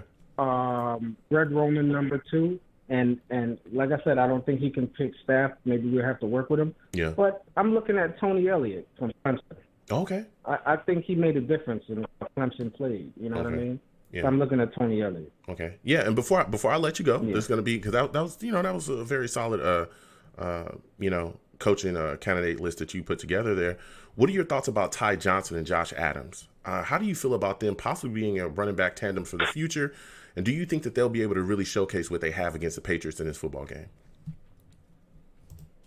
I noticed what they're doing with Ty Johnson. They're kind of like sending the wide receivers on a go and kind of dishing it off to Ty Johnson. Because he's got all that speed and he's huge. Yeah. So we not have to, I know he's just a running back. But it would be great to keep Ty Johnson, not as the starter, running back number 2, though. Because, look, he's got speed. He can be third down. So I would want to draft a running back eventually. But Ty Johnson, I think he's a little overlooked. Okay. A little overlooked. Okay. To be honest. All right. And Dwayne, so my final question for you, my friend, is what is your final score prediction for the Jets against the Patriots in this football game? I think a very Jets score would be 23-17, but I would pick the Jets to win. Okay. This time. 23-17 Jets. All right. Let's go.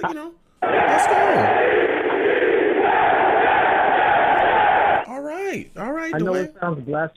Go ahead. I think Bill Belichick is trying to tank a little bit to get a better position for a quarterback. I know it's blasphemous. Yeah, you know. It is what it is. Listen, Dwayne, I want to thank you for calling in, my friend. You got some great takes there. Thank you again for calling in. Happy New Year's to you and your family. Next time I have a show, Dwayne, call in, man. I like talking to you. Yeah, it's a great show. Thank you very much. I definitely will. All right, thank you. You have a good night. Ooh, listen, Dwayne called in with the fire. Dwayne has some fire there, you know. I don't necessarily agree with everyone's takes. You know, we can definitely go back and forth. I want to remain respectful. Even if that take is, you know, a little out there, but I want to remain respectful, you know. But he had some solid takes, some solid takes there. So we're gonna keep going to the lines. Salute to everybody in the chat. Salute to the Savages, man. Salute to the Savages. Y'all the greatest. John Perez in the chat says, "My brother, love your show. What do you think about last night's game with Field and Lawrence?" Yeah, we talked a little bit about that, John. And again, salute to you. You know, I said, hey, Fields really put on. He really showed people that he was tough. Showed his grittiness, really went out there and played extremely well. Trevor Lawrence, I thought, you know, I'm not dusting him off or pushing him aside. I thought he had a solid game, but I did see some things that when pressure gets to him, he makes mistakes. We saw fumbles. We saw, you know, he had one fumble. He should have had another one as well. He was running out of bounds. He also does this thing where he throws off his back foot that, you know, again, you know, and I know a lot of people, not me, a lot of people, other people that I've seen that were calling, you know, him a generational talent. I've seen these people now turn their backs on him. I've seen some people say that he's not even the consensus number 1 pick in the draft. This was directly after the Sugar Bowl. I'm just telling you what I saw. Do not tweet me. Do not get in my DMs. Talk about, Joe, you're bashing Trevor Lawrence. No, I'm not. I'm telling you what I saw. That's all I'm telling you. So I'm going to get to my guy now. We're going to go to the call. Salute everybody in the chat. Salute to the Savages, man. Salute to the Savages in the chat. We're going to keep coming to you. I'm going to get to my guy from North Carolina, man. You want to talk about a dude that brings the fire? This guy is the guy that brings the fire, man. You know how I go here. Listen, first off, I want to thank you for calling in, my friend. Second off, I want to say Happy New Year's to you and your family. Give me your thoughts about Sam Darnold going into this game against the Patriots. Do you think that he can turn people around that want to get rid of him with a big-time performance? Hey, Joe, how you doing? I'm all right. How are you? Oh, pretty good. Yeah, I wanted to talk to you the other night, but I was at work on the job, and I was just turning on my phone casual. I got the notification for you. I said, "Wow, he's on this time." Well, and I couldn't even call in to get into some things, but hopefully this is the best, even better time. And I want to see Donald have a great performance, reminiscent of his matchup with Aaron Rodgers and the game he had against the Cowboys prior to the ghost game against the Patriots. I want to see him play at a high level. What could be his final game as a Jet quarterback? Yeah. I think the Jets, this is the time when the Patriots are vulnerable. I want to see Donald open it up 34-10 and just beat them handedly. I want to see us just beat them down, Yeah. Even though we will be without Quentin Williams, I think he did right to go and shut him down. I think he had a concussion. Yeah, he had a little concussion and some neck there, injuries. so that's right. Yeah. So we will be without him. But the squad, the way they've looked so far, the Jets' defensive line has looked dominant. That's absent the defensive end I've been wanting to look for since John Abraham. But nonetheless, the Jets' defensive line has played surprisingly well, dominant. Yeah. Yeah, they absolutely the have. reason we beat the Rams, and that was the big reason we beat the Rams, because of the play of our defensive line, which has been exceptional. Yeah. Are you concerned about them overrunning? Because like you said, the defensive line has played well, particularly against the run too, because we shut down Chubb and Hunt. Against the Browns, people said that they would run all over us because the Browns were dealing with that row. But we were able to stop them and shut them down too, and we were able to get after Baker Mayfield. Now going into this game against Cam, you got Cam he's had a very up and down season, but he's still a guy that can put it together. He's done big time things in this league. But one thing I'm concerned about going into this football game, like some of the guys you brought up, Fadukasi, Nathan Shepard, we all know that Quentin Williams, he's on IR, but those guys, have been able to put things together. They start rushing the passer, Basham, even Luvu, Neville Hewitt as well. Are you concerned that they'll overrun Cam and Cam will be able to get outside the pocket and make plays with his feet? Because that's one thing that Cam is. He still is mobile. Are you worried about his mobile ability hurting us? I think you're thinking about the earlier 2000s Cam Newton with the Carolina Panthers, Superman. I think Cam Newton is a shell of what he was. He's not washed up, but you can clearly see he's not the quarterback he was, similar to Michael Vick. When Michael Vick came to the Philadelphia Eagles, he was still, capable of some things, but wasn't the Atlanta Falcons Michael Vick. And that's what I'm seeing with Cam Newton.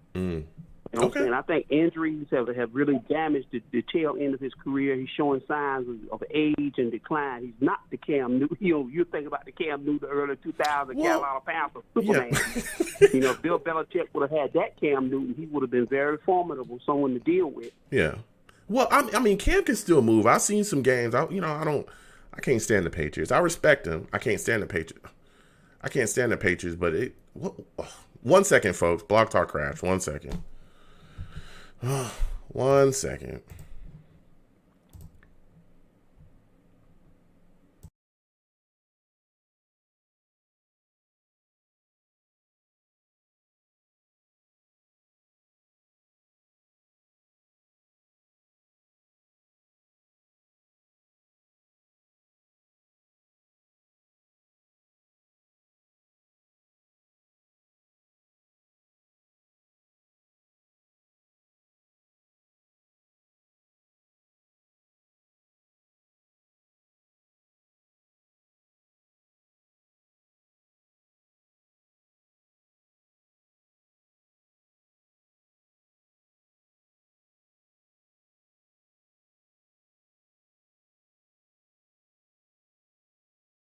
When I turned my computer on, because I got you on screen, your live stream, I said, let me turn that up. At least see if I can hear you on that end. We can communicate. Yeah, I apologize.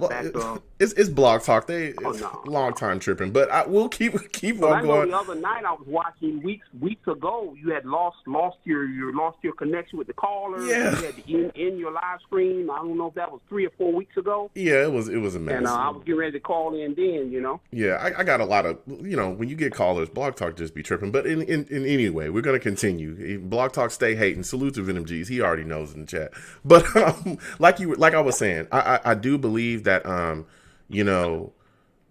Cam can still move, though. I'm not saying that he's like, 23-year-old Cam or anything like that, but I do think that he can still move and extend drives by making plays, just like Josh Allen. Josh Allen was doing that. He's not like the fastest guy in the league, but he was still able to find his spots when we did play him and effectively, move the chains using his feet. But another question that I have for you, when you look at this situation, they have backs that can come out of the backfield.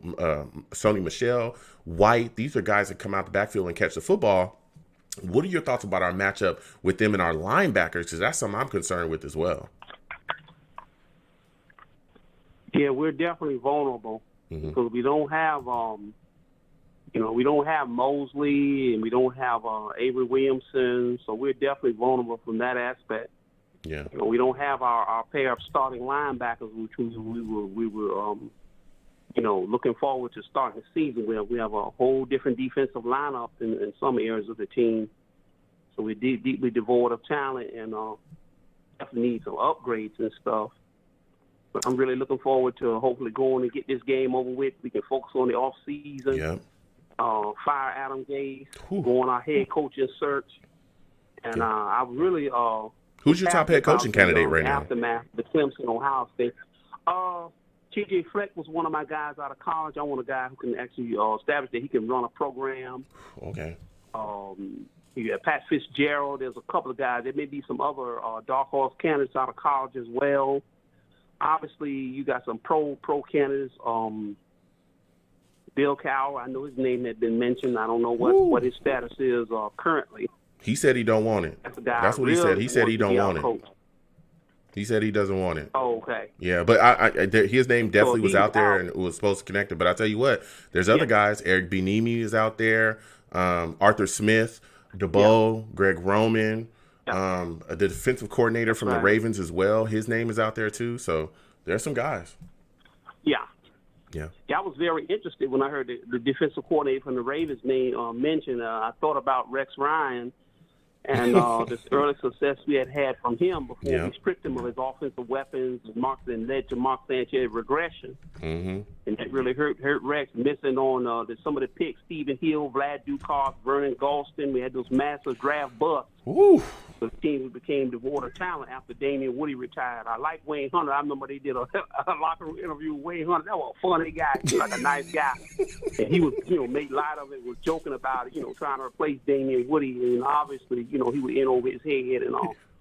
He was just trying to keep the right attitude and do the best he could. Yeah. But hopefully we can go on to rebuild this offensive line. Mm-hmm. I'm looking at the Atlanta Falcons at 4.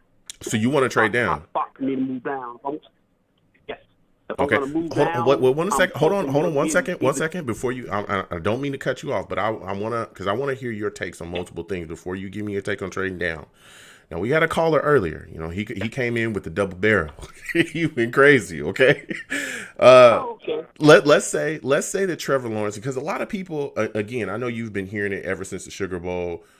Some people are talking about the Jags taking Fields #1. Say the Jags do that. Trevor Lawrence slides to 2. Are you still trading down?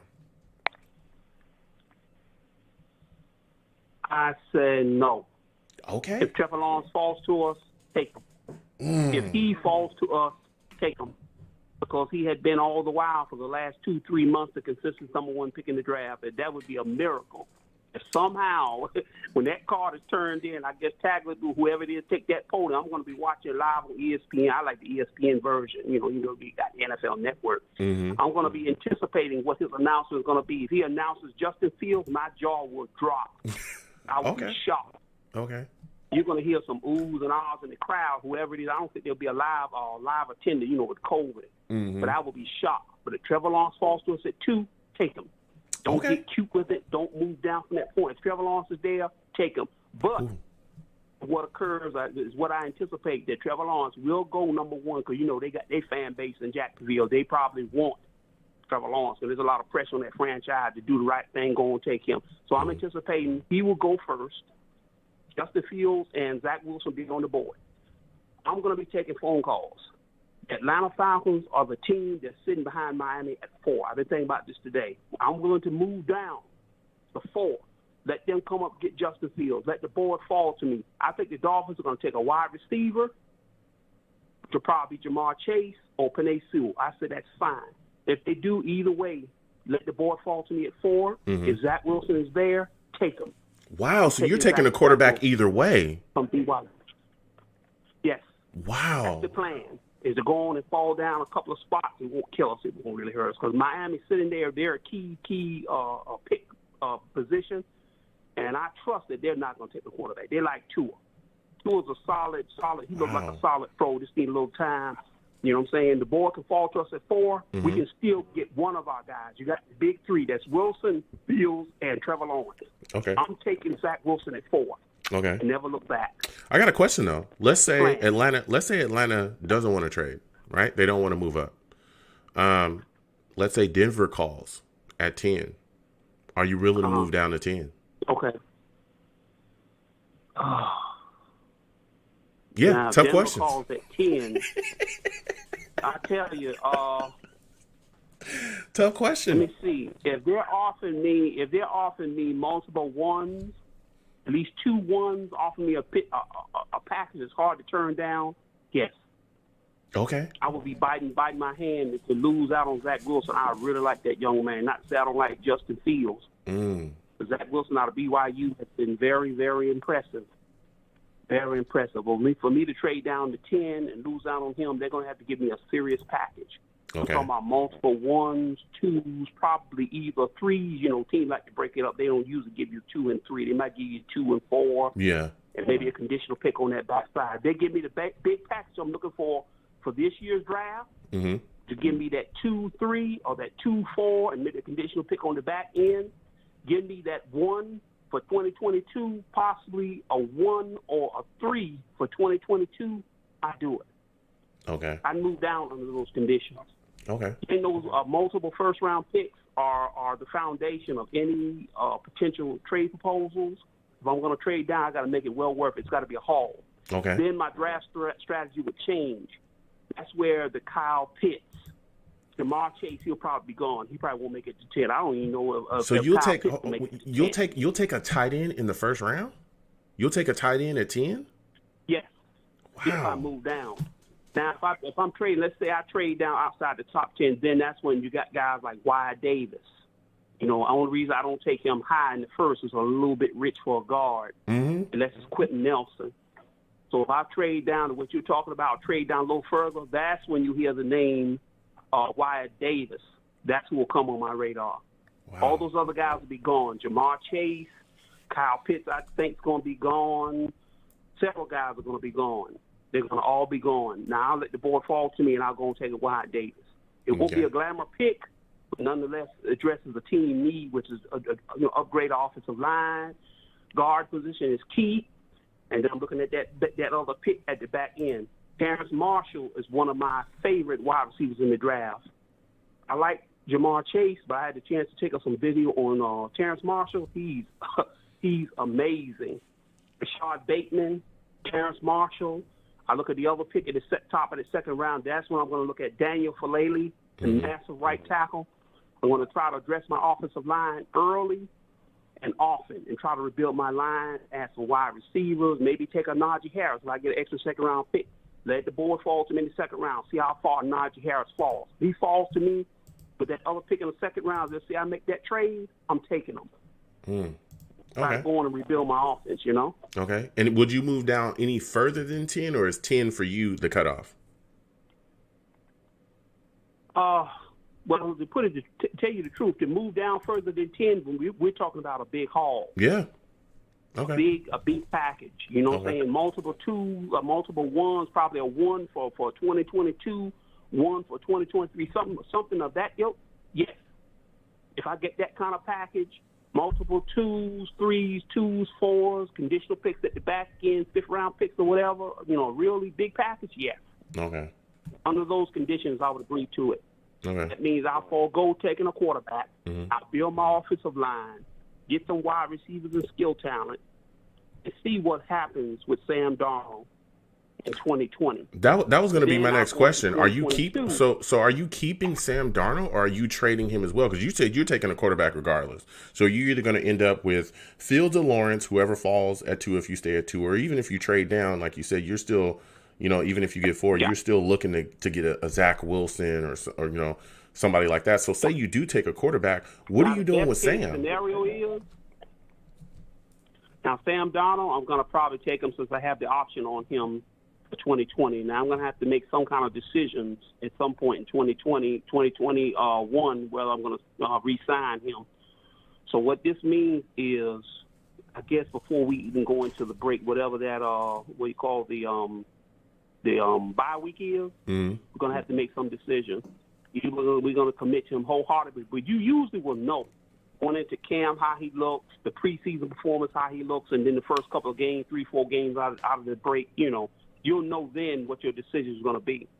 Now, if he's struggling and muddling around and maybe mixed and maybe he throws 2 TDs, 1 interception, or has a loss, still looks like he currently looks, and I'm going to have to make the decision. We're not going to exercise this option. 2022, I'm going to have all those 1s, 3 1s, multiple early round picks for 2022, and I'm going to push my chips in the middle of the table, and I'm going to be banking on that I can package up those 3 1s alone, and that will jump me into the top 10 or top 5 in the 2022 draft, and I'll get my quarterback. And that's if you don't take a quarterback. Okay. If we don't for take me, a quarterback, for me, I'm a guy that wants to stick with Sam. But I think if you're getting a quarterback in this draft, and you know that this is going to be your guy, in my opinion, I think you should immediately trade Sam Darnold, because this is going to be, I think it's going to be the highest his value is going to be. Because if you don't, then what do? Right. You take a big chance that you go into the season and he doesn't look good, and then you can't get anything for him. That's one of the issues that we're having right now, right? Because everybody's saying some of the people that are talking about trading Sam Darnold, when they talk about the return, we're getting nowhere near the return that we got, that we gave up. We gave up 3 second-round picks. No, we're not going to get 3 third-round. Yeah, picks. we're not going to get any of that stuff. So I'm thinking, if you're going to move on from him, then just go ahead and trade him during the draft. We'll probably get a mid-round pick. Yeah, we'll probably get a 2, and maybe we might get a 5th-round pick as far as some kind of agreement on a package to trade Sam Darnold. I think that's the best we can hope for. I think because of the inconsistency, missing times, turnovers, teams are taking a risk, to give us that draft compensation he would be giving us. So I don't think we're going to give any more than a 2, maybe a 4th or 5th-round conditional pick for Sam Darnold. That's the best we can hope for. Yeah, again, I'm a guy that wants to stick with Sam Darnold. I'm a guy that definitely wants to keep him on this football team, but I do understand and respect everyone's take. I do hear it, but like you said, trading down, it's really tough for me to hear people say that they want to take Pitts, and it's because we're so bad at impact positions. We're terrible. We're terrible along our offensive line. We're terrible at wide receiver. We have no pass rusher. People think that we still need corners, which I wouldn't disagree. I don't think Bless Austin is the number one. I know people still have questions about Hall and whether he's ready. So there's a lot of questions on this football team, and I get that Pitts is a very solid talent and he could be a very good tight end, but we have no wide receivers. We don't have enough. And I could not see taking a tight end over a guard or wide receiver. I can't see it. But the Pitts pick is only basically a vintage best player available. Now, if I choose to go on and force it and go for an offensive lineman, obviously I'm going to be much further down, and they're going to be gone anyway. Kyle Pitts is going to be gone. I don't expect him to make it out of the top 10. I'd be shocked if he falls outside the top 10. Did you just come on my show and use some Mike McCagnon draft advice? Did you just do that?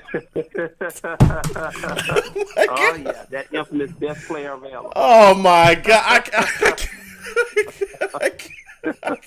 Hell no. No. Hell no. No. Hell to the no. Hell no. Hell to the no. to the no. Look, I respect it, but I will not hear draft advice from Mike McCagnon. I won't do it. I won't do it. No, but I hear you. I hear your take there. I'm just messing with you. But draft work is what really messed us up. Taking all those interior defensive linemen, Leonard Williams, and that's Richards, even though I like Sheldon Richards coming out of college, that really put us in a predicament. Yeah. And then Jamal Adams, he was a talented safety at 6. We could have traded down, added value. I don't think Joe Douglas is going to do that. I think he's going to trade down. If he doesn't trade down with that top 2 pick, at some point he'll trade down fairly early to add value. He's either going to be with that pick at the back end we got from Seattle, or if he falls, that pick fall and go on and stay pat, that Seattle pick, he'll probably trade down with that number two pick in the second round. I don't know what our position is, whether it's number 2 or number 3 in the second round. He'll probably move down, add value.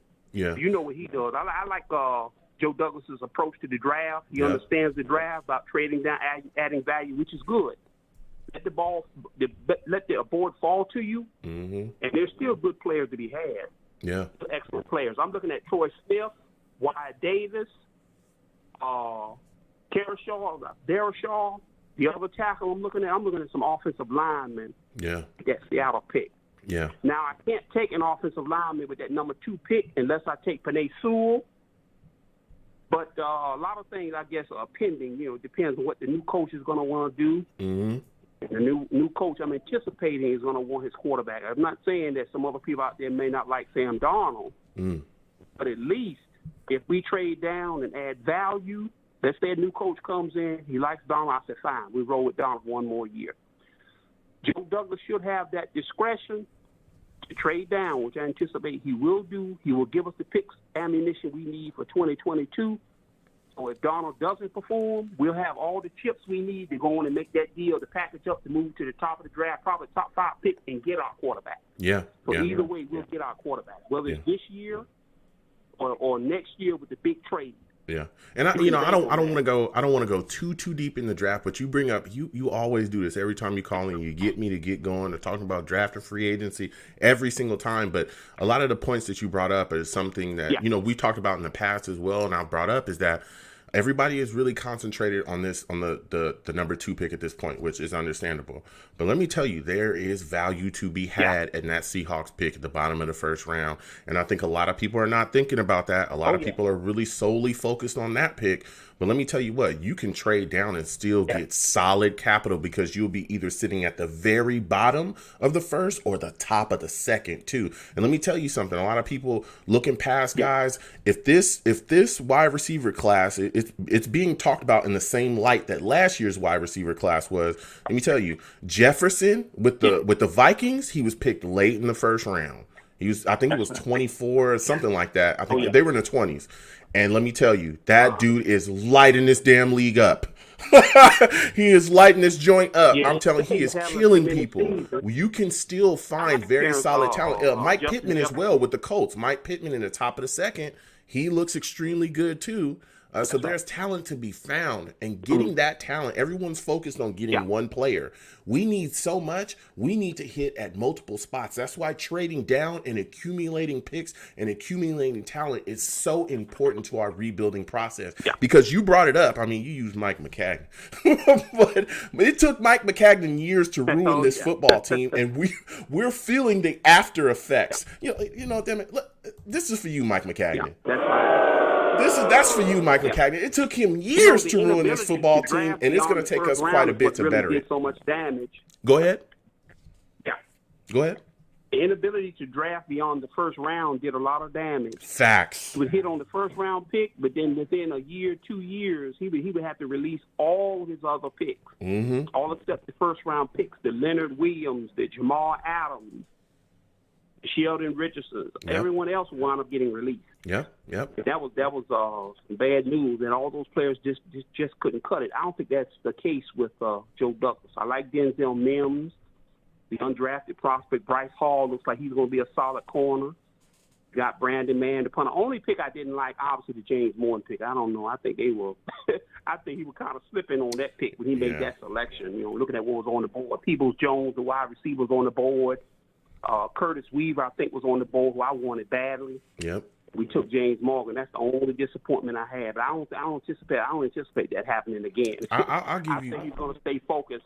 I'll give you one thing. I honestly, I thought we should have traded, and we talked about this ad nauseum, but if we had traded Jamal Adams before that draft, like I wanted us to, we could have CeeDee Lamb right now. And we wouldn't even be talking about a need for a wide receiver. Yeah, you're right. We'd have a number one. We'd have CeeDee Lamb. Yeah, we'd have CeeDee Lamb. We'd have Mims.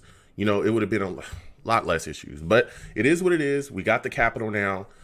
This is going to be my last question before I let you go. You're always great to speak with. What is your final score prediction for this Jets game against the Patriots? I'm hoping for a 34-10 score by the Jets. I want to see dominance. I want to see us kick them while they're down. Obviously, they're a shell of what they were when Tom Brady's with them. This is the time now to jump on them and beat them up. You know, like the bully that's always beating you up every day. You're trying to go to school. He just, he'll see you coming, see you at the gate, and or around your local neighborhood will be walking past. Jump on him and beat him. Yeah, that's a fact. That's a fact. Jump on him, beat him up. Yep. All right, so listen, I want to thank you for calling in, my friend. It was great to speak to you. Next time I have a show, I want to hear from you. Happy New Year's to you and your family, man, and you have a good night. And you too, buddy, and you take care. It's always a pleasure talking with you. We'll talk again. Absolutely. You have a good one. You too. Phenomenal call. That's my guy from North Carolina. All right, that's my guy from North Carolina. He knows his Jets. And every time he calls in, he gets me to talk about free agency and the damn draft. Every time. Even though I try to, because that's going to be coming up and we're definitely going to talk about that. Everybody's going to be calling in. We're going to be talking about quarterbacks for quite a while. I'm going to continue this show throughout the year. So, y'all going to see me. Even in the off season, you're going to see me, what I'm saying, at least once a week. We're going to talk about the Jets, what we got coming up in the off season. So that's going to continue. But I'm going to start to close the show out. Listen, I want to thank everybody for calling in tonight. Apologize to Blog Talk. They always hate me. I get calls. Blog Talk crashes. It is what it is. They're working on it. Blog Talk is always tripping. But let me tell you, I want to thank everyone for calling in. It was phenomenal. All the new callers that I had, thank you for calling in and sharing your takes tonight. Again, I respect everybody's take. I may not agree with your take. But I do respect it. And I'll give everybody their chance to be listened to. You know what I'm saying? Again, do not call in cursing on my show because I will get you out of here. But as long as you show respect on my show, I'll hear you out. I may not agree, but I'll hear you out. You know what I'm saying? So with that said, I'm the man of the people. I'm here for the people. Let me shamelessly promote my Facebook page. Everyone go on Facebook, search The Long Beach Joe Show. Like that page. My content's up there. Go ahead and give it a listen. Message me. I'll message you right back. I love going back and forth with folks about this football team. Also, leave me some feedback. I love hearing about what you folks think I do here on The Long Beach Joe Show. I'm also on Twitter as well at YoungJ00. YoungJ000. That's my Twitter handle. Go ahead, follow me. I'll follow you right back. You're gonna troll me, no issues. I am the troll that lives under the bridge. Okay, I'll troll you right back, and I'll have my Darnold jersey on too. I know people think this is gonna be his last game ever. We'll see. I'm sticking with my guy. All right. Anybody asks me, I'm telling you right now, I want us to stick with Sam Darnold and trade down, but we'll see what happens. Also, you can hit me up at The Long Beach Joe Show on Twitter. That's the show's Twitter handle. Hit me up. I'm telling you, talk to me. I'll talk back. I love going back and forth with folks about, this football team and everything that we got going. I'm also on YouTube as well. You can watch the live streams of the show there at The Long Beach Joe Jets. The Long Beach Joe Jets. All right. Hit me up on there. Subscribe. Thumbs up my videos. Thumbs up my streams. Comment. I'll go back and forth with you on there as well. And as always, people, when you see me in person, it is arms out, chest open, free hugs for everyone. The hugs are absolutely free. They will cost you absolutely nothing. You know what I'm saying? They will always remain free no matter what anyone tells you. All right? So I want to thank you folks for listening. Thank you folks for calling in. You folks have a good one. Peace out.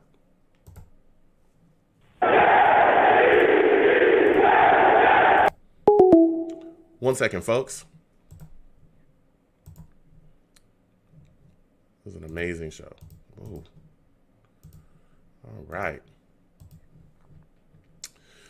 Oh, man. All right, folks. So, again, I want to thank everybody for calling in. If this is your first time listening to me, please thumbs up the stream. If you hit ! links in the chat, lowercase, it'll bring up my link tree.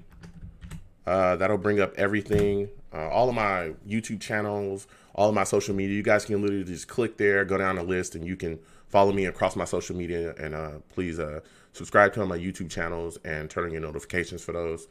I will be back tomorrow. We're going to watch the Patriots game together. Everyone, if this is your first time watching me, because I have some new viewers or some new people that have joined my stream, I want to thank everybody for doing that. I will be back tomorrow. We will watch the game together. And then after the game, we are going to do another live radio show to talk about what we saw during that game. All right. I know people are going to want to talk about the draft during that too, so we'll see. So we'll talk about all that stuff tomorrow. We'll do a live radio show after that. That'll be the end of the season. And again, I'll continue, to put out content, and we'll continue to do radio shows throughout the off season as well.